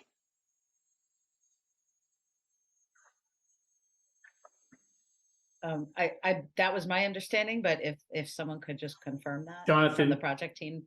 Jonathan, good to see you. I think just to clarify, I think you're talking about the trees that are right border of the baseball field, between the baseball field and Clapboardtree Street. Are those the trees you speak of? Yeah, not the ones that were put in when the baseball field was built, but the older ones that were along that property. Yeah, I'd be happy to. I know that there's nothing that's going to happen to the trees that are between the baseball field and Clapboardtree Street. And actually, no, that I'm not concerned about. It's between the project, the upper tier future location, and the baseball field. There's some older trees that run between that area. So it's the plan to Eric, do you have? Those would be removed as part of the project. That's right. Looking at the project plan that you showed today, it looks like, is it possible to leave some of the older trees there? We had a concern when the baseball field was moved in and many thousands of trees were taken down. I know a lot of them were pretty small, but we had a marked difference in the amount of wind and the amount of snow over on our side of the street. And I'm concerned that that's going to be exacerbated, particularly during a nor'easter. We had some protection from the old trees that are there. And again, our concern with the wildlife that does use that space, particularly some larger animals, turkeys, deer. So I ask, is there, and looking at your plan, it doesn't look like all of the older trees are within that footprint. So is it possible to leave some of those? I guess what I would say is our plan clearly denotes the limit of work, and that limit of work we try to do as minimal as possible. But with some of the regrading needed for the parking lots and the drainage, that's kind of what defines that limit of work. There are certainly plenty of those mature trees that you're talking about that will stay, but anything inside of the project. Okay, that's really what I'm talking about, is the trees that I see on the just outside the footprint of that. Okay. I appreciate the change in the screening, not so much moving the entrance a little closer to my house, but I understand the need for that. I can't tell from the design that you shared with us, the new landscaping design. It looks like there's 4 trees. Is that some lower screening in there also? I'll just share the landscape plans here. Thank you. So the current landscape plan has some higher trees, but it does have a lower tier of shrubs as well. Okay. To provide kind of different levels of screening. Okay, that's that would have been a request, so I appreciate seeing that. And also the additional trees on the medians between there. And then actually you addressed this, you do plan on having police details at each event. We have to plan our day, every school day, of when we can leave our driveway. And that's just the school letting out. So we do have some concerns about access to our own street during some of these larger events. And I think a police detail will alleviate that. They're actually, they're very good about accommodating residents. You mentioned 12 to 15 events. Does this include the flag football on Sundays, or will the lot be closed for that? It does not include the flag football. Okay, so you're not planning on opening for that. I appreciate that. No need. Okay. And my only other concern at this point is the amount of ledge that's in there. Much of it you can actually, some of it you can actually see coming out of the ground. Is there blasting planned? Eric, I think that's you, but I do think there is some blasting, right? There's definitely going to be some blasting, and a lot of that material is planned to be reused as part of the project. Okay, and there will be some damage mitigation, and we'll have somebody over to inspect the homes in the area to make sure to check our foundations before and after. I don't know exactly how that works, but it is, I know it's monitored by the city, probably likely through the fire department. They give permits out through there. I do believe there are, pre and post vibration monitorings. I don't know if they'll specifically be inspecting your foundations or not, but we certainly would be in compliance with local, state, federal requirements for that work.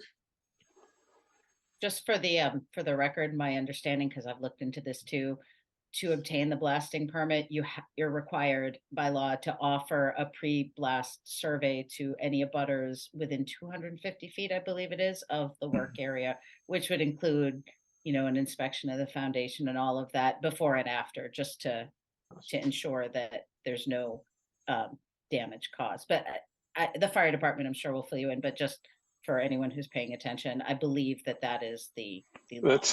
That sounds standard. We had the same thing when Benchmark did a little bit of blasting. Actually, we were just over the 250 feet, but they accommodated us. Madam Chair, just as a point of clarification, that blasting permits are permitted through the fire department. Right. Sorry if I did. It would be the fire department would be guiding that. That's not us, but yeah, like I said, I looked into that because I was curious when there was a project going on if my house was potentially in the radius. So that's why I knew the 250 feet. But yes, it's pretty strictly regulated and is under the purview of the fire department. Okay. I thank you all for your time. We're disappointed in the project, but we understand it. We've had a lot of changes. Every house on Clapboardtree Street from here up to the Zappos at one point was either family or people who had worked for my grandfather. So we have some investment in the neighborhood. But also my brothers and I are alumni of Xaverian, and we appreciate the school. The least of my concerns is tailgating. This isn't a professional football team or even college, and I've been aware of some of the tailgating that happened. So just my 2 cents is, if there's some tailgating going on there, that's not a problem for us. And again, thank you for your time. Thank you, Jonathan. very much. Thank you. Were there any other attendees? Doesn't look like anybody else has their hand raised just yet, but we do have some questions in the Q&A. So at this point, I will start reading through those. First question is from Fran Fusco, 20 Pine Lane. Would Xaverian allow the town of Westwood at certain events use of this lot for parking? And then parentheses, Westwood Day overflow, Little League tournaments, etc. Shuttle service would have to be provided by the town or Little League.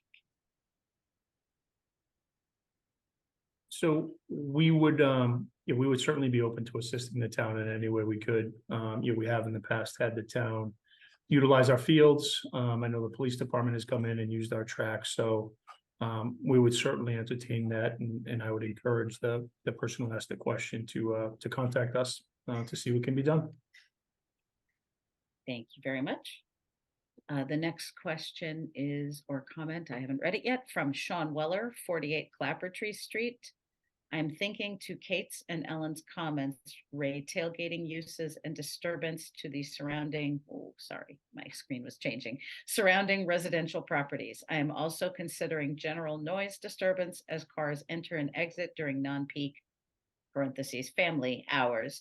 Is the green space shown to the right/east side of a plan intended for a use, or could additional plantings throughout that space to grow into full-size trees provide an additional noise and light disturbance buffer for both the street and nearby residential properties?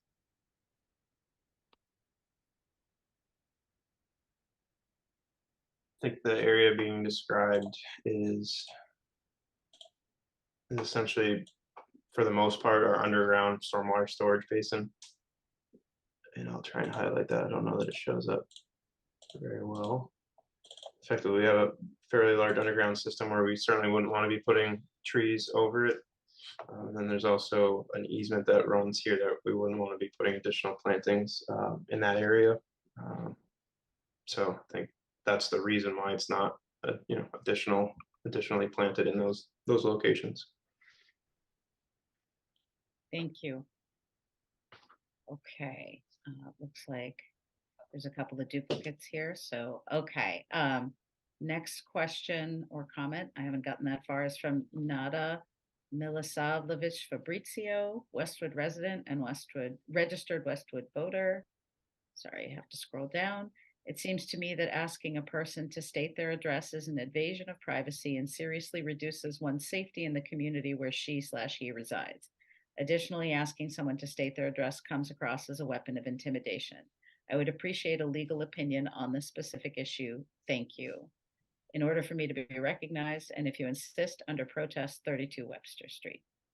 Thank you, Nada. I don't believe we have town council with us tonight, but this is a question that has come up before at other meetings. I mean, it's pertinent, but I have heard this question come up at many different board meetings. So I think it would be valuable to get a town council to weigh in on that at whenever he can. Right. I'm going to scroll through. It looks like the other, yeah, that looks like a duplicate. Sean says he's having technical issues tonight. So unless I'm missing something, I don't see any additional comments or questions in the Q&A, and I don't see any other hands raised. So if there's no further questions or comments from the public or from my colleagues, at this point, I would entertain a motion. I believe there were some waiver requests. Yes, that is correct. I can share my screen. Just a second. I think Dr. Conca has his hand raised. Oh, thank you. Yes. Yeah, I'm sorry. Just back to the the town use, I mean, obviously, we would certainly entertain that, but I think it's obvious that I wouldn't want that necessarily to count as, the approximately 15 events that Xaverian would use that lot. So, that is just something that, as we're thinking through this, happy to do it and happy to talk with folks, but, I wouldn't want that to take away from the ability of our school to use it. Understood. Thank you. Great. So as I had mentioned before, and just to kind of reiterate some of the points earlier, the applicant has made a lot of efforts to address many of the concerns that we brought up through this process, and so my suggestions to the board are in the granting of the waivers that have been requested by the applicant, as well as a granting of the approval with conditions as proposed in this document.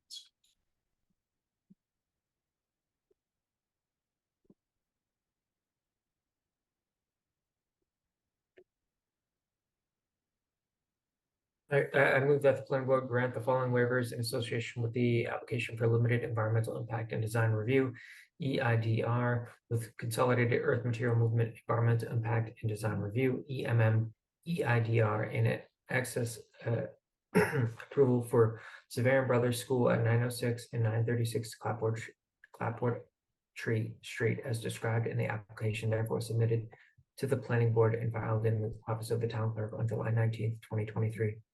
Number one, waiver from strict compliance with section 7.3.7.3 of the Westwood zoning bylaw, requiring the submission of a full traffic study to allow for acceptance of the submitted summary traffic analysis. Number two, waiver from strict compliance with section 7.3.7.4 of the Westwood zoning bylaw, requiring the submission of drawings and renderings. Number three, waiver from strict compliance with section 7.3.7.7 of the Westwood zoning bylaw, requiring the submission of a presentation model. Second. I have a motion and a second. Do you have any further discussion on those waiver requests? Seeing none, I will take a roll call vote. Chris? Aye. Phil? Aye. Kate? Aye. Josh? Didn't hear you, Josh. I'm sorry. Oh, there you are. And I vote aye as well. Okay, so that motion carries. Next up, we would have a motion for the approval.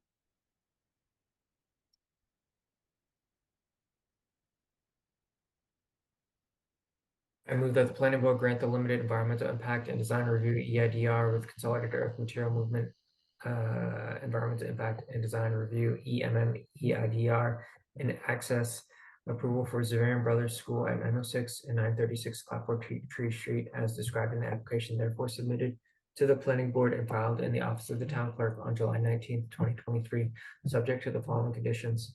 One, except as modified by the conditions and findings hereof, the project shall comply with the project plans in all respects, and the applicant shall pursue completion of the project with reasonable diligence and continuity.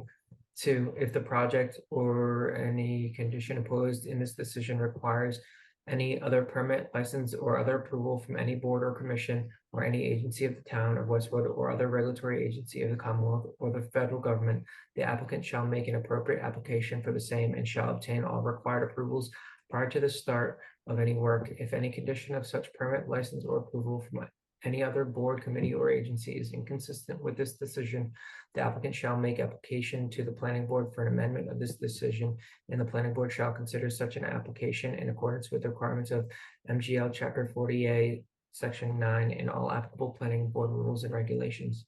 3, any proposed alterations, modifications, deletions, or changes to the limited environmental impact and design review EIDR with consolidated earth material movement, environmental impact and design review EMM-EIDR, and access approval shall be requested in writing to the town planner and building commissioner prior to implementation. Proposed alterations which are considered de minimis by the building commissioner may be accepted as a note to file. Proposed alterations which are considered minor by the building commissioner shall require the filing of an application of modification of said approval for review by the planning board at a publicly posted planning board meeting. Proposed alterations which are determined to be major by the building commissioner or by the planning board shall be considered by the planning board as a formal amendment to the approval and will require a new public hearing before the planning board. Number 4, prior to the issuance of building permit, the applicant must submit a revised landscaping plan indicating all native plantings to be reviewed and approved by the town planner. Number 5, the approval is granted for phase 1 of the proposed plan, 121 parking spaces. The applicant will have to apply for a separate limited environmental impact and design review, EIDR, with consolidated earth material movement, environmental impact and design review, EMM-EIDR approval for the additional 54 parking spaces, and provide comparison of proposed parking spaces to the required number of spaces to determine if maximum parking requirements are exceeded. Number 6, all project-related construction activities shall comply with the timeframe set forth in the town's general bylaws, chapter 292 for noise and construction, which allows such work Monday through Saturday between the hours of 7 a.m. and 7 p.m. and Sunday between the hours of 12 p.m. and 7 p.m. 7, all trucks carrying earth material to or from 906 and 936 Clapboardtree Street shall be required to access the property directly over the site access drive via Route 1A, Washington Street, and Upland Road. And no truck associated with the project shall be permitted to travel on any non-arterial road in Westwood. Said trucks shall be prohibited from entering or exiting the property between the hours of 7 a.m. and 9 a.m. and between the hours of 4 p.m. and 6 p.m. Mondays through Fridays. 8, any trucks delivering or removing materials shall be covered as to prevent said material from spilling onto the public roadway, and any spilled material shall be cleaned from Washington Street and any other roadways traveled in the transport of earth material to and from the site. 9, the existing pavement on Clapboardtree Street shall be protected from damage from loading and unloading of material and or equipment related to proposed construction. 10, there shall be no substandard or hazardous fill material used with this project. Prior to the import of any earth material, the applicant shall submit certification to the town planner and building commissioner from the company providing said material, stating that the material does not contain any hazardous material. 11, all chemicals used during construction shall be located in a designated containment area and shall be located on an impervious surface designed to prevent the discharge of contaminated runoff into the soil or groundwater.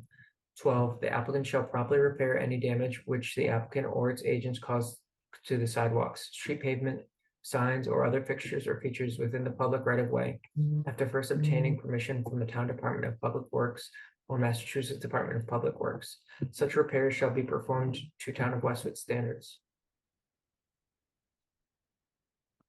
13, all landscaping approved herein shall be installed at the earliest possible date, but only during the spring growing season running from April 15th through June 15th, or during the fall growing season running from September 15th through November 15th. Any plantings that do not survive shall be replaced in kind in perpetuity at the property owner's expense. 14, the applicant shall obtain approval by the town planner for any signage not included in the application and shall obtain all required signage permits from the building division prior to installation. 15, the applicant shall install a new site impervious fence to screen the views of proposed new parking lot from properties currently shown as AP 23, lot 17, 18, and 19 on the assessor's map. 16, no vehicular access shall be provided from the proposed new parking lot onto any portion of the property currently shown as AP 23, lot 18 on the assessor's map, nor through to Marshall Street. The proposed new parking lot shall be used only for 15 to 20 special events, i.e. sports events, parent nights, annual fundraising event, open house, graduation, or similar events per year, and shall be gated and locked to prevent entry at all other times. 18, one or more police details shall be engaged along Clapboardtree Street at all times during the use of the proposed new parking lot. 19, no tailgating or similar activity shall occur within the proposed new parking lot nor on the property currently shown as AP 23, lot 18 on the assessor's map. 20, prior to the start of construction of the proposed new parking lot, the parcels currently shown as AP 23, lots 3, 4, 5, 6, 7, 8, 9, 10, 11, and 12 shall be combined into a single parcel through the submission of an approval not required A&R plan. Before we get a second, Elijah, I have a question. I have one small change to condition number 4. Do we get that seconded, or do we make the change first and then ask someone to make the motion to accept the amended previous motion. Procedurally, how do we do that? You can propose an amendment to the specific condition. I also would like to just discuss 17. Number 4, I would just like you to add the word Massachusetts before native. It's the only change I have. Thank you. And if you could go to 17, Elijah.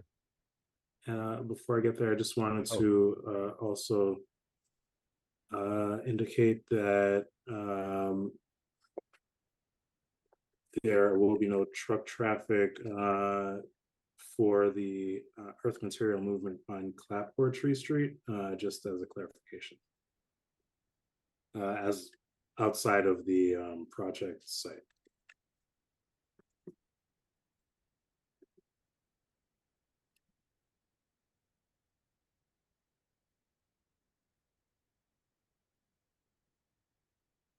We have a note from Amanda too, where it says 906 and 936. It should say 906-936 collectively. Thank you, Amanda. You're welcome. I think there was one other, but I could be wrong. But for sure. And then just wanted to go to 17. The lot where it says 15 to 20 special events, typically when you have a range such as that, it simply is capped at the higher level of the range. And I don't know when we talked about 20. My proposal is, and it obviously subject to procedurally how we do it, is that it is capped at the 15 events that have been discussed throughout this, public hearing.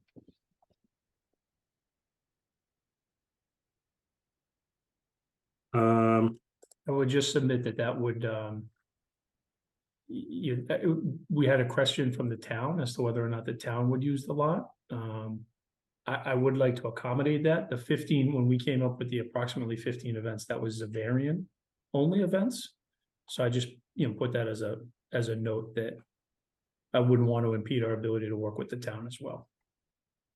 Then I mean, I would be fine with saying proposed parking lot shall be used for applicant special events, 15 applicant special events, which is not inclusive of, if the town, Little League or something else. I just think we should have some kind of number as compared to a range. Yeah, so I guess, sorry to jump in, Kate. If our concern is impacting the surrounding abutters, I don't understand how the traffic and overflow from town events is any different than Xaverian events, to be frank. So I'm just putting it out there. I am not really so impacted by the number of events, but I just wanted to point out the obvious, like it doesn't matter who's hosting the events and where the parking is coming from. If we're trying to limit the amount of parking there, then we should limit the amount of parking. But that's the point, which is it should be a specific number as compared to a range. But then to Mr. Conca's point, then that impacts any additional use of that space. I'm just pointing that out, that's how that should be interpreted. Not if it says 15 special events of the applicant. Then of the applicant would not be inclusive of town or Little League or others. What are we trying to do with this? Maybe condition? I can include, maybe in the condition I can include any use of the parking by other entities shall be reviewed by maybe police and fire along with the school. I think this is getting convoluted, but I mean, at least it's Yeah, something. So can I ask a question if that's okay? So I agree that we've been talking about 15. Thank you for pointing out, Phil, the 20. I hadn't seen that number 20 before, I don't believe. And can we deal with those other possible events maybe as they come up instead of writing it in here? I agree with that. I think if you just say of the applicants, because that's what we've always been discussing. which is the applicant's special events. And if Could I could, we- if I could just add too, I mean, so the 15 for us was never a hard number. It was always an approximate. And the reason why I say that is, if, Xaverian, teams make, playoffs, that could result in additional home games. So, having where we might have to use that lot, I wouldn't necessarily want the school to be in a position where, our young men have earned the right to play in the playoffs, and now we have a new, a big playoff game coming in, and we have to limit, people coming on campus, or worse, we have the situation that we have, on Clapboardtree Street the other night. So I don't know if there's a way that we can just ensure a little bit of flexibility in there. Right. I totally hear you. I don't want to put 20, because that's a significant increase from 15, right? But is there a process, Elijah, outside of this where if they have additional events, there's a way of managing that without, I don't even know. 20 is a lot. Pardon the pun. 20 is a lot. Yeah. 20 is frequent in a calendar year to have in-season events using that parking lot. I don't know why I said in season, but anyway. So I would just caution the board, again, this is the applicant and their use as an educational and religious organization. There's certain restrictions that we can't incur that are too restrictive on the applicant. So maybe what we're pointing to, and I'm sorry to say this, but maybe it's the word only needs to go. Typically 15. That would be a higher concern for me, because then I would go with something that is, I mean, the whole application has been a series of special events, and obviously, comfortable with some flexibility, but if we put it in a range of 15 to 20, it's essentially capped at 20, which is the point that I was trying to raise, as compared to something that, is, I mean, there's always contingent issues that could come up, but I think that's something that, the school should manage as they go along. If it's a small adjustment from 15, I think that's what we should essentially try to manage expectations. Yeah, I see two more public comments, so I would like to address them because I think that's important. The first one is from Fran Fusco, 20 Pine Lane. My asking was a hypothetical question. Another comment from Jonathan Cardoni. He gave us address before. I'm sorry, I don't recall what it was, but I know you did share it prior in the record. I respectfully request a maximum number of, regardless of who is the host. My preference would be 18. And we need to readmit Josh Ames. I think he fell off the Zoom.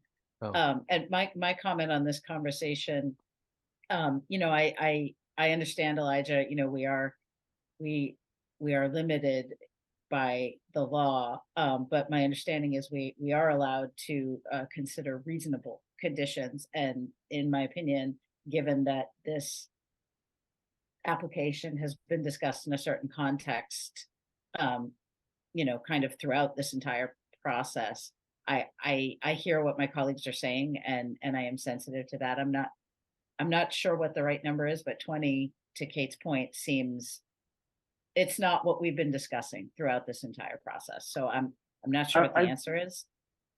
I understand and hear everyone's concerns. My understanding of this whole process has been that Xaverian presented a number of 15 as kind of an indicator that this is not a regular used parking lot. It's not so much a number, it's that this is not an everyday used parking lot. So I think to apply a number to how often an entity can use a legally usable space in this manner, I think it's a little disingenuous for us to say how often they can use a parking lot or how many times in a year, in a given calendar year. I think the expectation was they would comply with the thought that this is not a regular used parking lot. And I think putting a number on it is really not in it's not in our position right here as the planning board.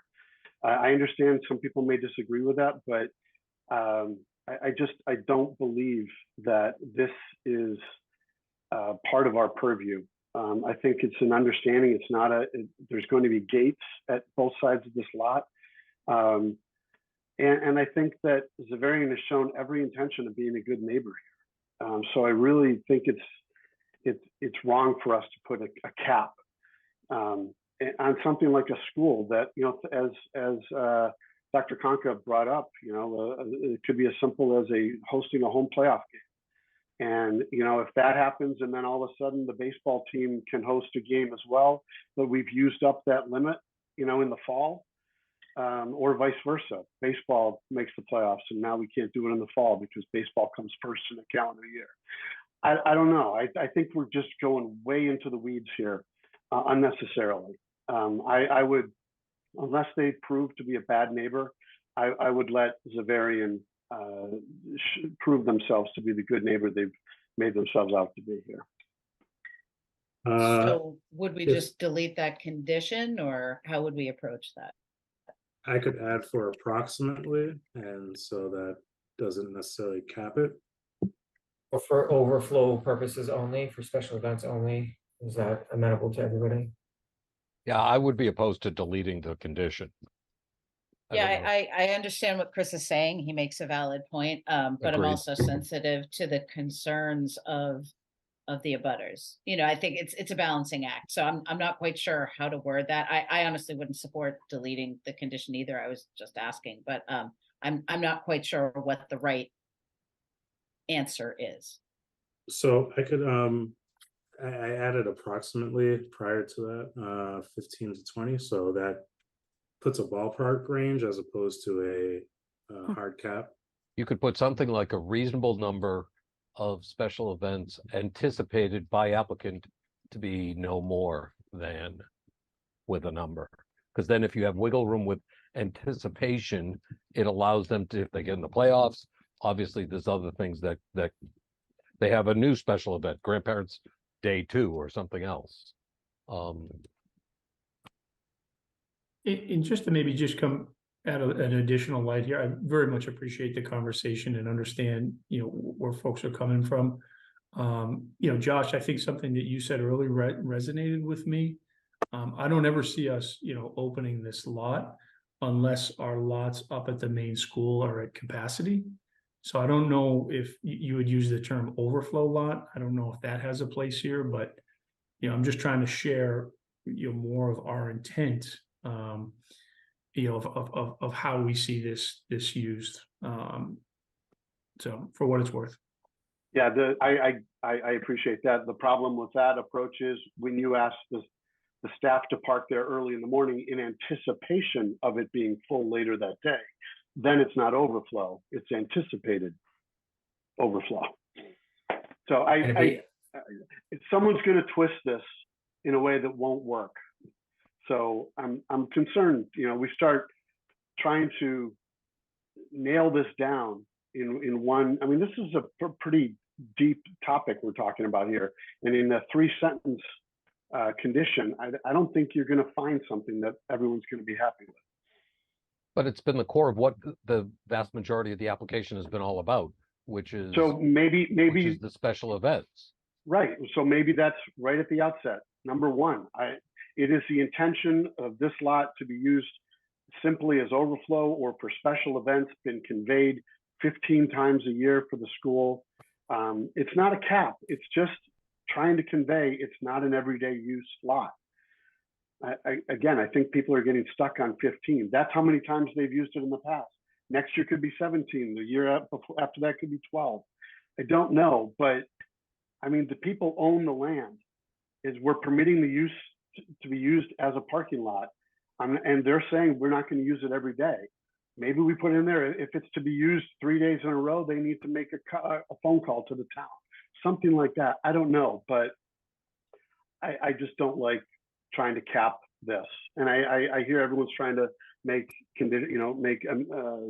changes to it being a cap, but I just don't know that it's going to happen in this one condition. And can we even do such like application. I mean, to Ellen's point, does this become an undue burden on the applicant, especially under the Dover Amendment? So I don't think the Dover Amendment limits us to that degree, without having town council's opinion. And I don't think the applicant wants to wait until we have town council's opinion. To say then if the sense of the board is not to have a number, then the word reasonable is a typical standard by which, and then it's what is the use, which has been special events. If we add the word overflow, then that's a separate, categorization. But if the sense of the board is not number, which is a specific cap, then the word reasonable is usually the measuring stick by which these things should be measured.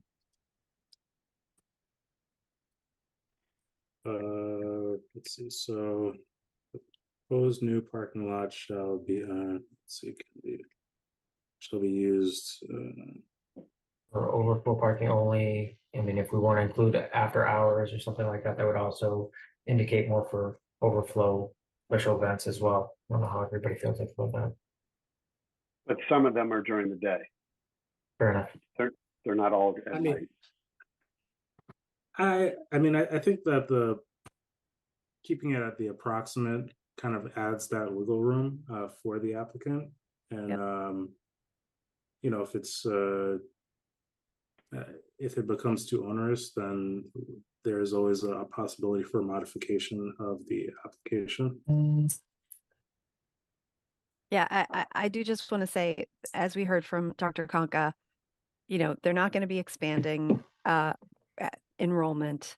This is a current need.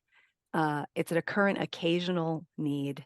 And I appreciate Chris's reframing.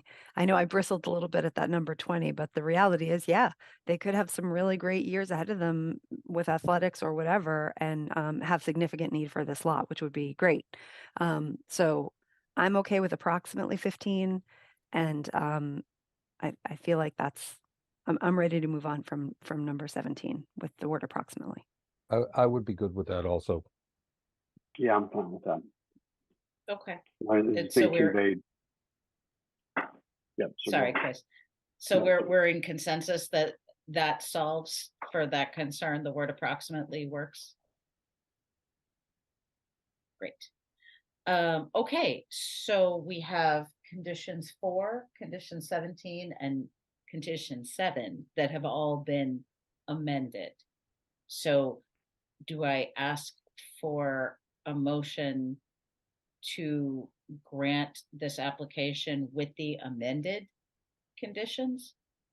Or since it's Josh's the motion, can he restate his motion? I'm sorry, Madam Chair, could I just bring up 2 points that weren't consistent, I think, with the plans and some of the discussion on 2 of the points that I want to speak out of order, but. Oh, yes, I'm sorry. I didn't see you had your hand up. Absolutely. No issue at all. Item number 15 is relative to the fence.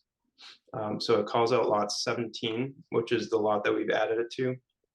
Lot 18 is actually the lot that Xaverian owns.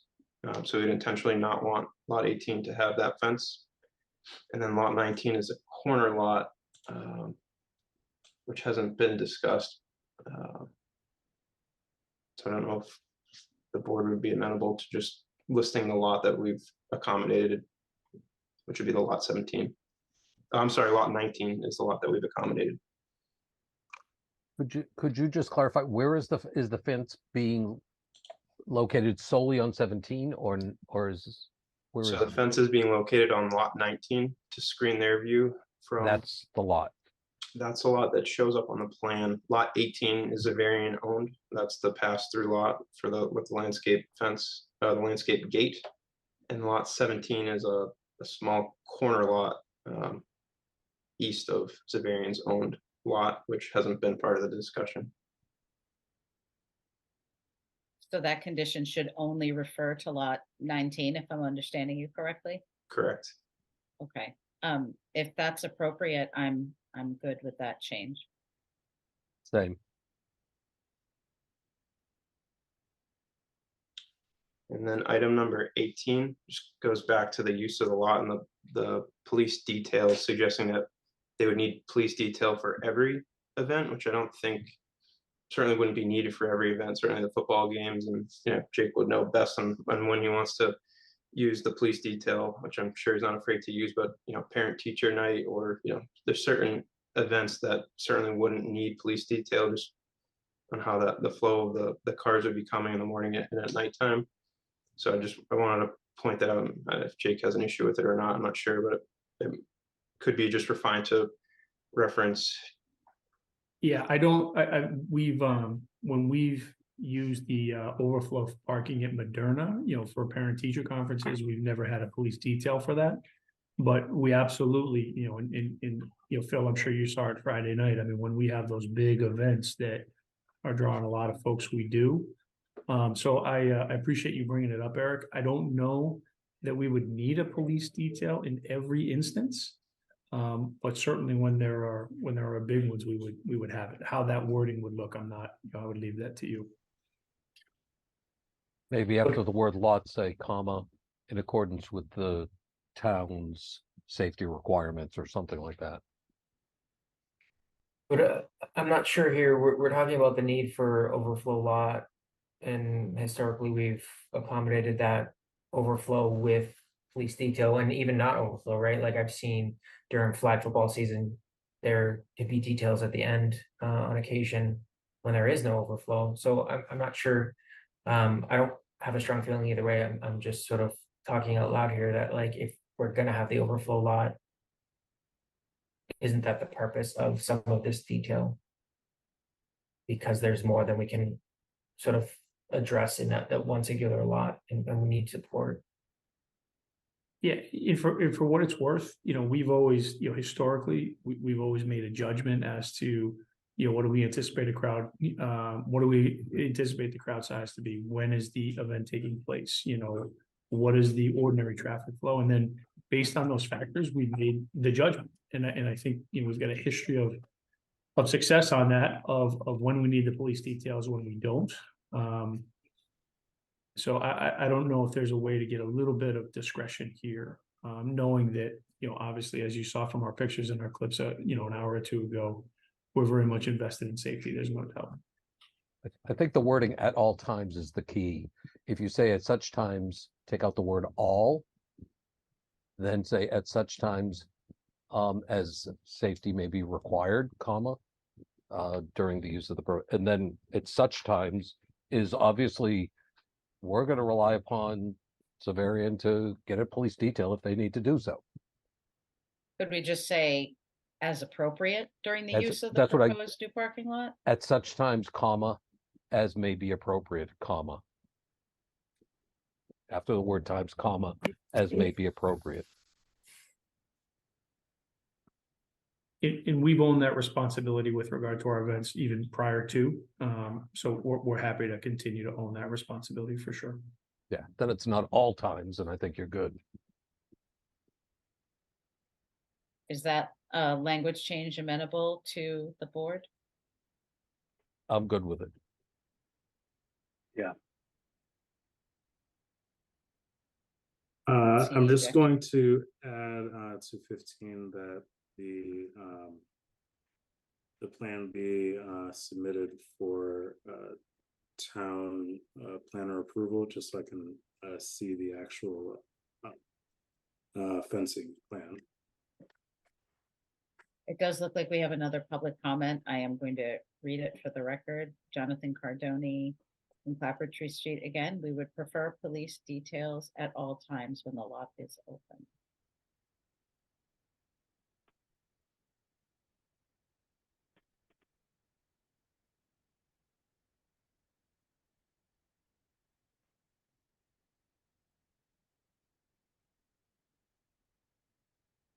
And what was that last comment?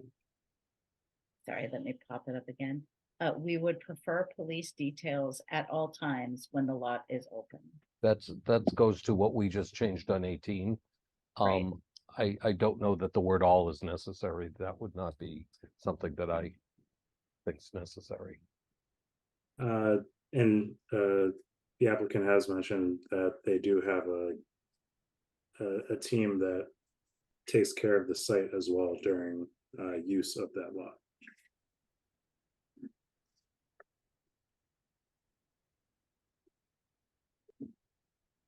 Were there any other conditions that needed attention prior to revisiting the motion? Thank you for those notes, Eric. Thank you. Okay, I don't see any other hands raised. So Elijah, please guide us. How do we, without having to read the entire motion again, how do we note that conditions 4, 7, 15, 17, and 18 have been amended? So you were in discussion. There was a motion for the conditions. There was a second. Then there was discussion. There was no second. There was no second. So then someone else can take up a motion for the conditions of approval as proposed and amended. So I make a motion for the conditions of approval as proposed and amended. Second. I have a motion and a second. Any further discussion? Scrolling through just to make sure. Seeing none, I will take a roll call vote. Phil. Aye. Kate. Aye. Josh. Not hearing you, Josh, sorry. Aye. Last Yes. time I heard you. Chris. Aye. And I vote aye as well. Motion carries. Thank you very much. Now we We would have to need a close. motion. Yes, we need a motion to close the public hearing. I move that the planning board close the limited environmental impact and design review EIDR with consolidated earth material movement, environmental impact and design review, and access approval public hearing for the proposed off-street parking lot at 906 to 936 Clapboardtree Street. Second. I have Do a we need to motion. modify 906 through 936? We did Oh. previously. Yeah. Thank you. Yep. Do we need to revisit that sentence, or are we all I right? read it that way. I Okay, think Kate said 2. she said Two. 2. Yes, you're right, she did. Thank you, Kate. We have a motion and a second. Any further discussion? Seeing none, I'll take a roll call vote. Chris? Aye. Josh? Aye. Kate? Aye. Phil? Aye. I vote aye as well. Thank you very much. Thank you, everybody. This was a pleasure Thank working you. with you. Appreciate all your hard work. Thank you so much. Thank you, Thank Dr. you. Thank Conca. you. Thank you. Good luck. Thank you Bye. very much. All right. Next on our agenda is 436 Washington Street, public meeting for proposed modification of flexible multiple use overlay district, FMUOD, special permit, mixed use redevelopment. Is Stephen David here? Yes, it looks like he is.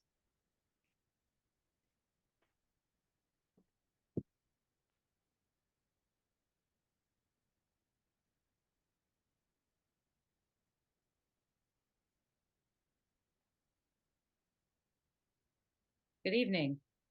Earlier evening, than the everyone. last time we saw you.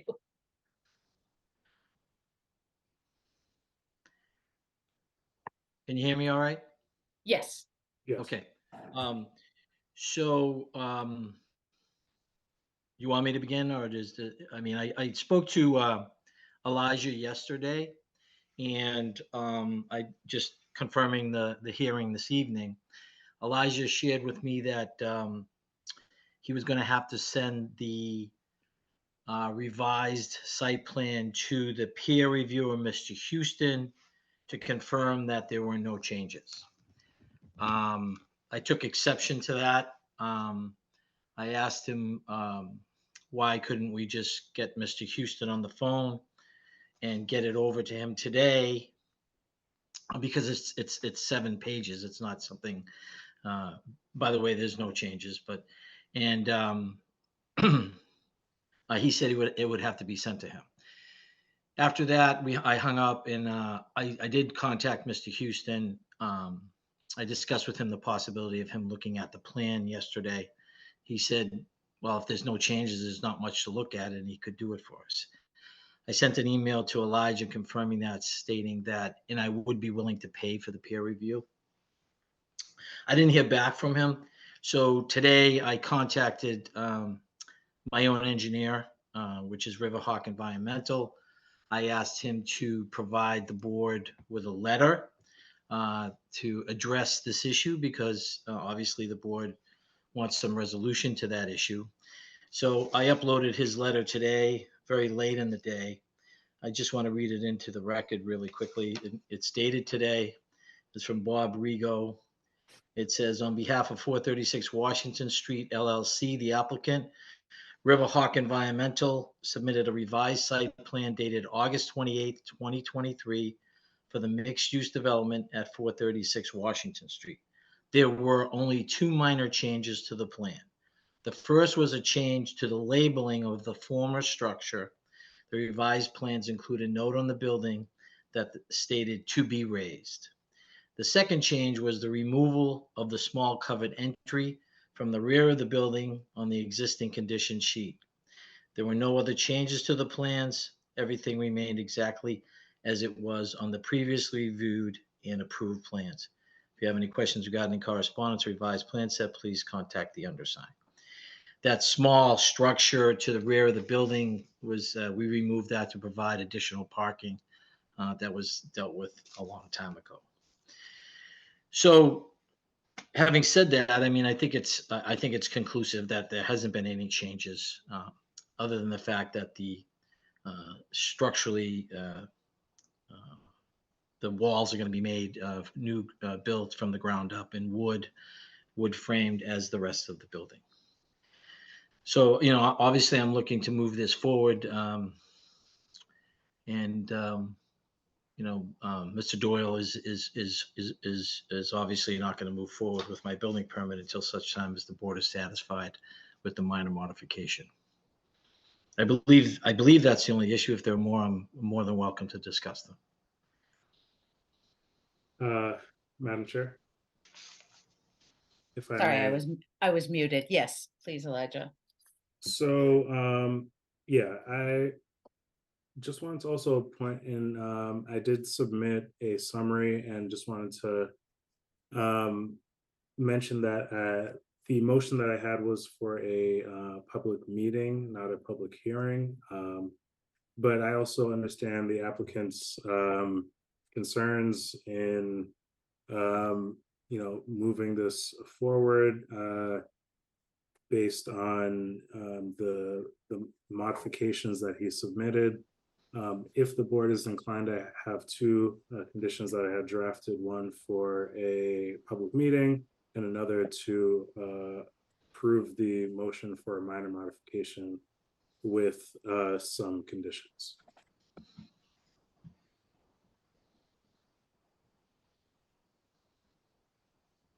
So I'm sorry, are you suggesting that, in your opinion, we could take this up this evening? I'm not sure I understand. I'm sorry. Okay. Correct. Okay, thank you. That's helpful. Did any of the board members have questions? I know the peer reviewer is not here, so we can't ask for his input. Any of my colleagues have questions or comments? Elijah, can you put up are you able to let us see what was said? Because I haven't read it, and Yeah, I don't see any language about accepting it, the minor modification. Ordinarily, we would have taken that up the night we voted for it to be a minor modification, but I believe due to the late hour at that time, it was just not something we were going to delve into. But I never saw the motion language for minor modification approval. right. I only saw the other. I agreed. It was like almost 1 o'clock in the morning. Yes, so this is the proposal to accept as a minor modification.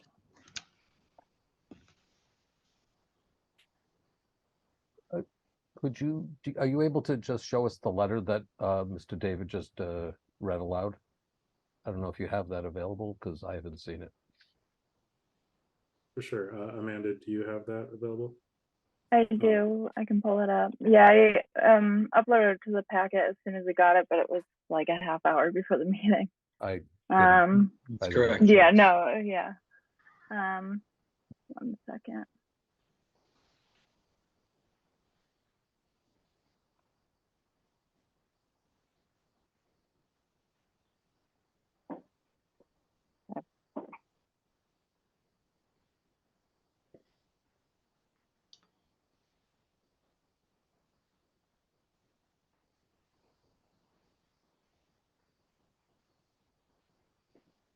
Sorry, my computer's giving me a hard time on the sharing. No worries. Okay, here we go.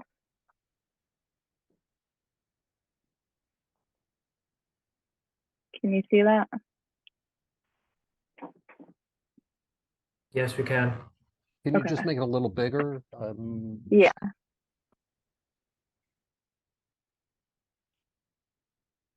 Okay, there you go.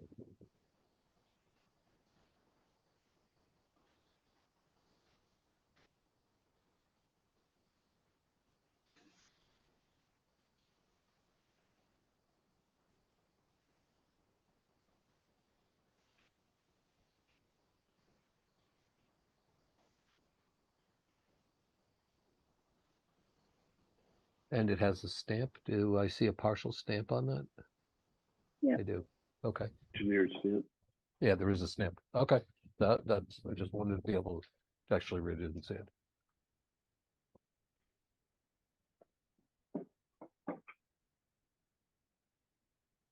So procedurally, how did we leave it at the last? We It took was a a- vote. Yeah, it was We a took- 3-2 vote. It was a 3-2 vote that it was minor, Yes. but we didn't, did we do the motion or not? No, I believe it ended with that vote. With Yep. that vote, okay. That's Yeah, so correct. I'm confused as what we're even doing here. Like I was on the decision of like this was a major modification. So So at the last meeting, it was a determination of whether it was a major or minor modification. The board voted that it was a minor modification and continued the meeting prior to approving the project. okay.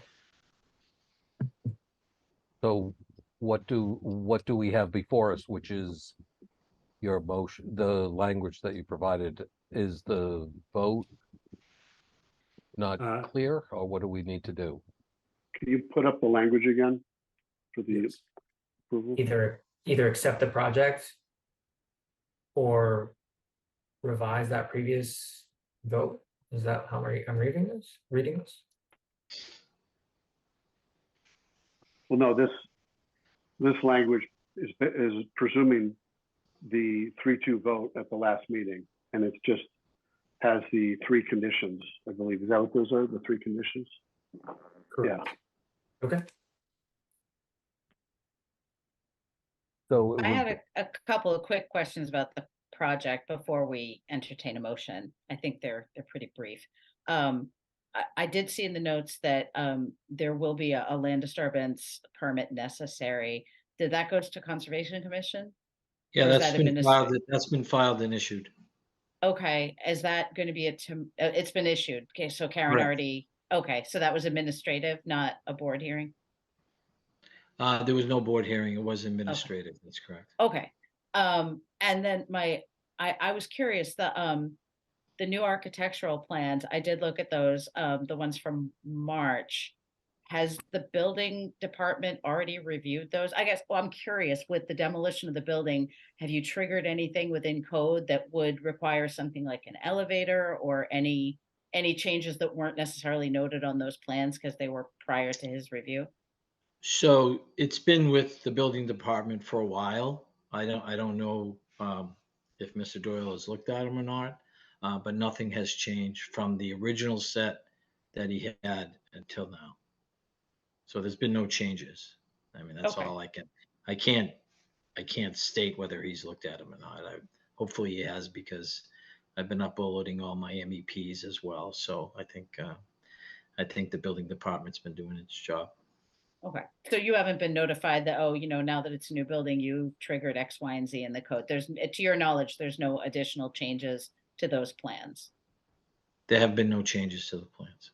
Nothing asked for, I guess I should say. Okay, thank you. Nothing asked for. Correct. Okay, those were my only questions. I guess, Ellen, a question for Elijah. Do we have any comments from the town on this project that should be read or discussed? Whether from the building department or anyone else? Nothing additionally, unless Amanda, we got anything, the permitting system, but I don't believe so. And as the applicant mentioned, they did go through the Conservation Commission.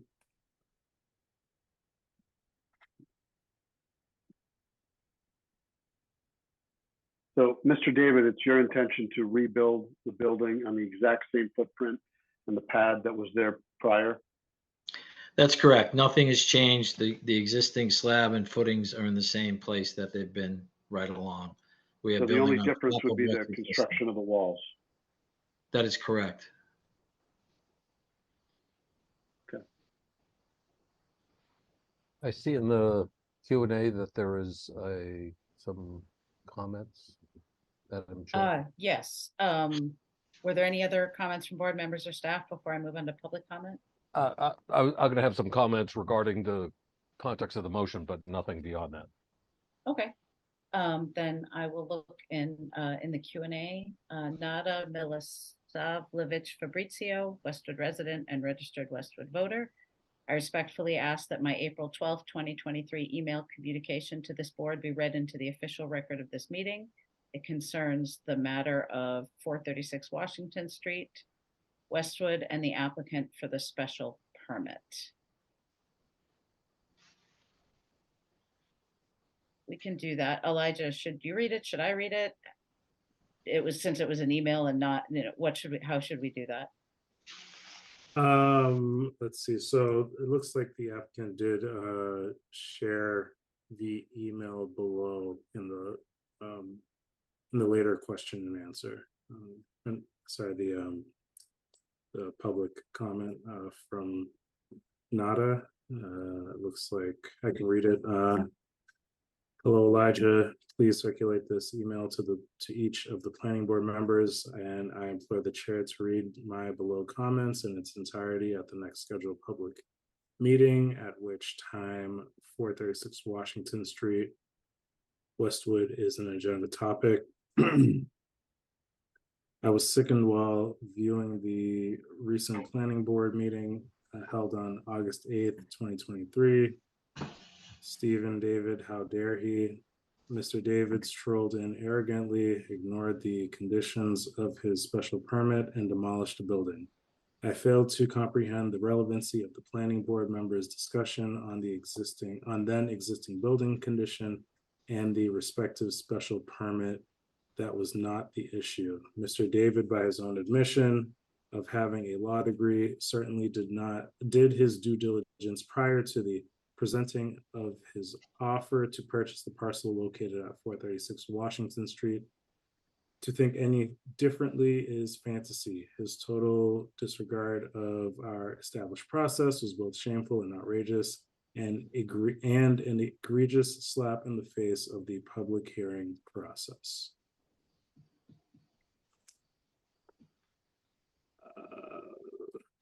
There is more. Furthermore, by a 3-2 vote of the current planning board members, Mr. David's actions were officially condoned and set a very dangerous precedent for any future plans of development in Westwood. Undoubtedly, Mr. David's actions in demolishing the existing building without a permit to do so violated all things sacred in written law, and Mr. Halfs, Ms. Swin, and Mr. Giordano opened the door for others to follow suit. Clearly, the imposition of a hefty fine was the only solution to Mr. David's I actually am not sure how to pronounce this word. And bearing insouciance. And bearing that, it is another very sad day for the residents of this town.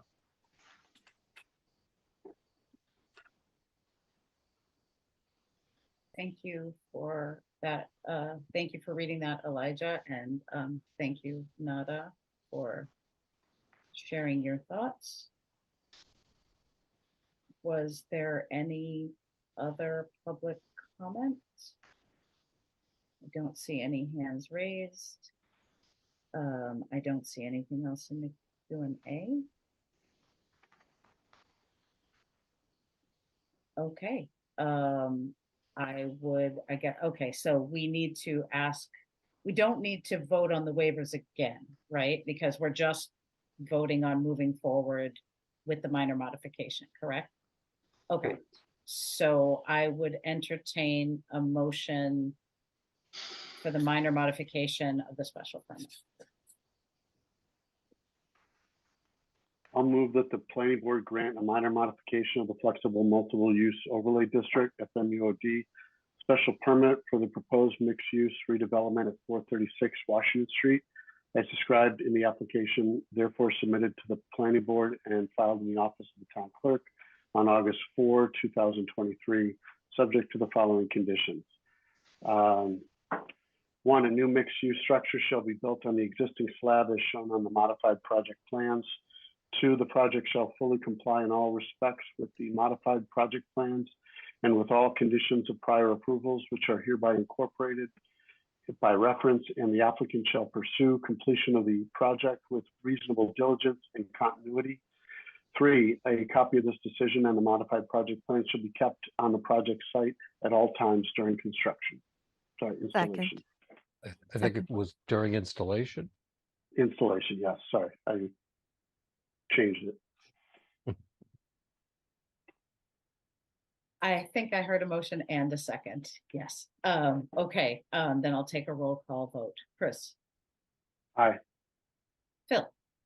Aye. Josh? Nay. Kate? Aye. I'm gonna abstain. The motion does carry. Thank you all very much. Have a nice evening. Thank you, Good Elijah. night.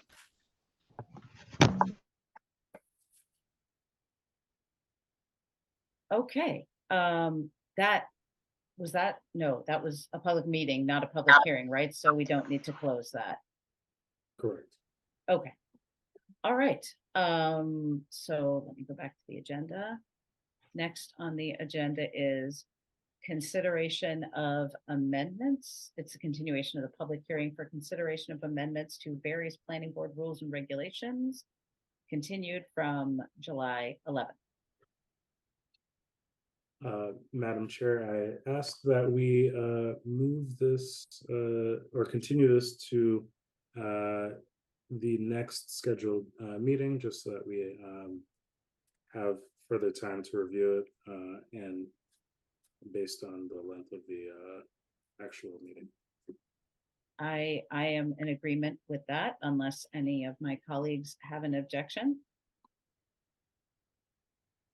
I would agree with that. I think they're lengthy and we want to have a chance to go through them. Any other comments from board members on whether or not we continue it? Even with the intent to continue, this is a public hearing, so I will open it up to public comment, either via the Q&A or please raise your hand.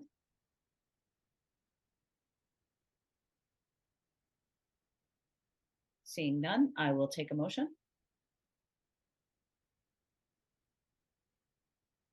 I move that the planning board continue the public hearing for consideration of amendments to various planning board rules and regulations as it pertains to environmental impact and design review, special permit granting authority, University Avenue mixed use district, scenic roads, governing of the subdivision of land, earth material movement approval, solar design review approval, and the access approval overlay district to Tuesday, September 26, 2023 at 7 p.m. via Zoom, where a Zoom link and associated call-in numbers will be provided on the town's calendar on the homepage at https://www.townhall.westwood.ma.us/.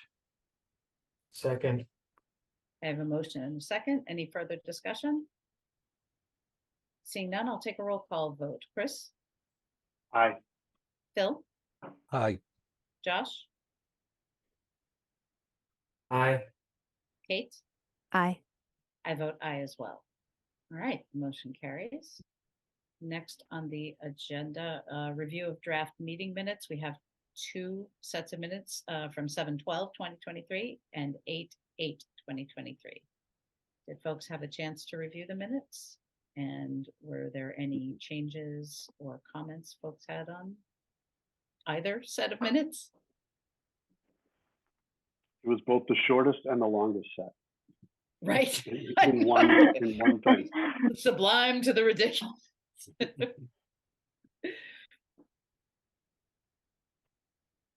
Yeah, that second one was quite long. And thank you, Jess, for being so thorough with all of those notes. It was a lot.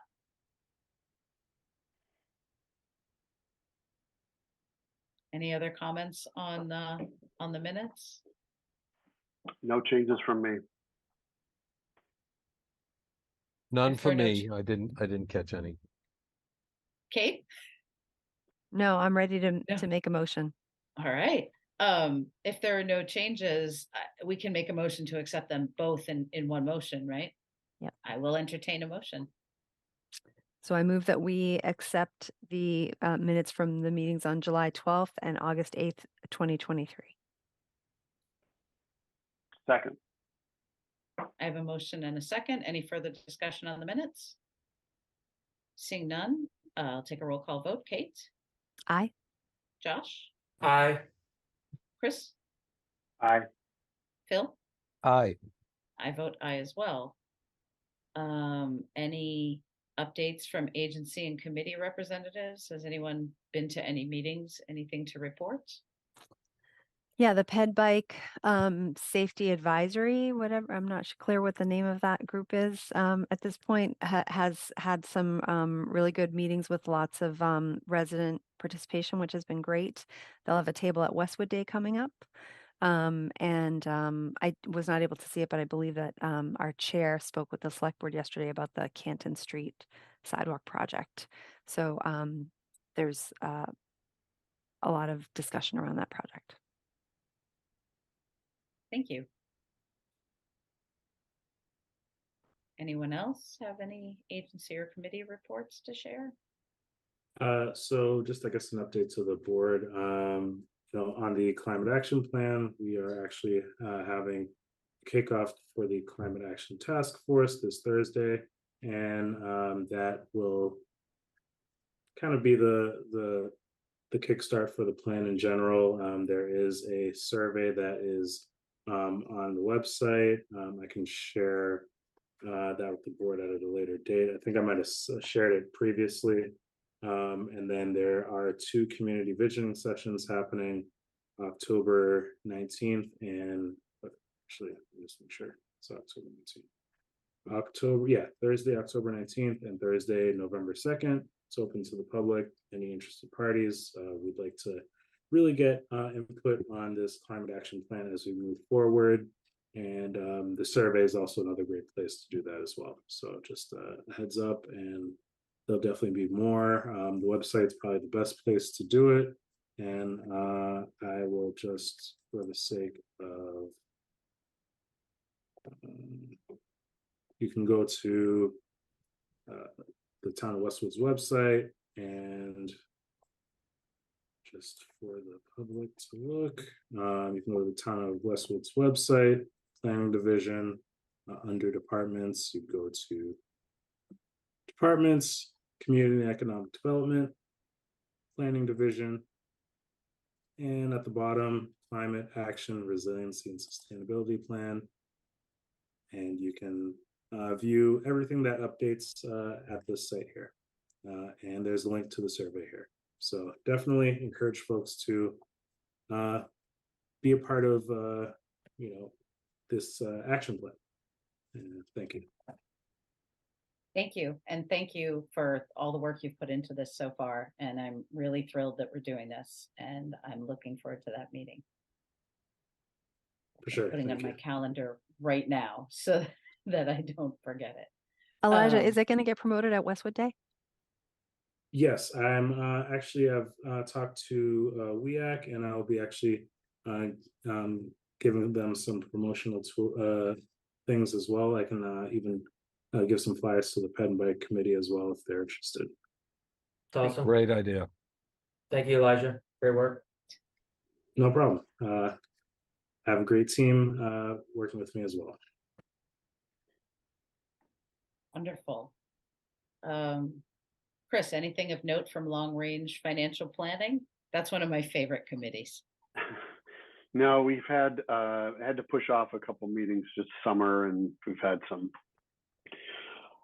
things. So nothing new to report. It is, I think, been looking dubious as to whether or not I'm not on the subcommittee, but if they'd be able to use the Hale reservation as the trigger for incorporating.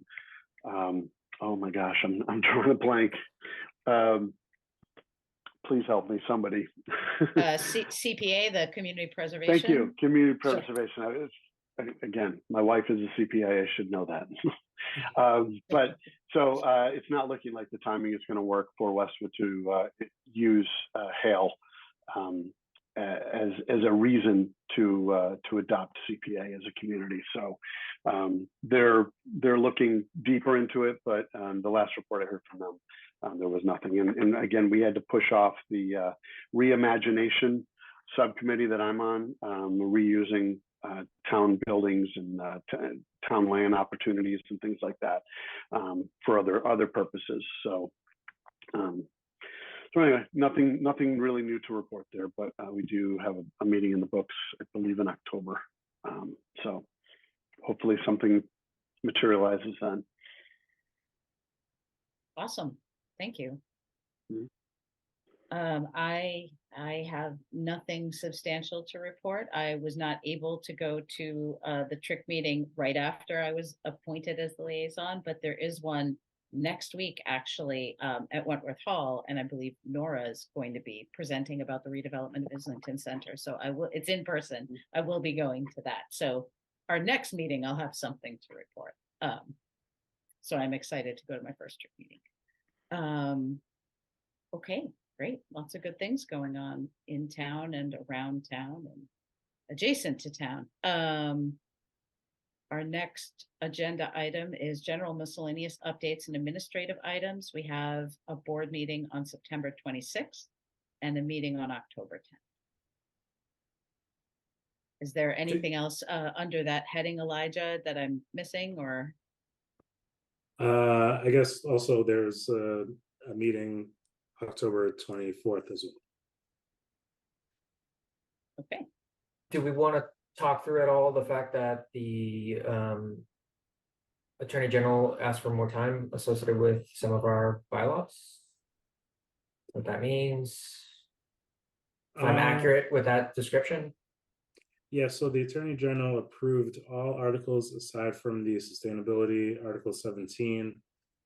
They asked for a 60-day extension on that. I am not exactly sure the exact end date for that, but it is the middle to end of October in which that will end for their extension in their review. And so we honestly just wait for them to kind of give their determination. And that's as much as I can give an update because it's not a specific agenda item. That's fair. I guess, if we want to discuss that, maybe we try and get it on the agenda for one of our upcoming meetings, or maybe we will have heard back by then. Yeah, but it might be useful if Pat was able to be with us, just to give us some sense, but don't know if that's possible, or if we even have any feedback or decision. Yeah, I think right now it's just really just understanding that that was postponed. There's nothing we can do about it until they push back one way or another. I can definitely run that by Nora and Pat for another update. Thank you. Okay.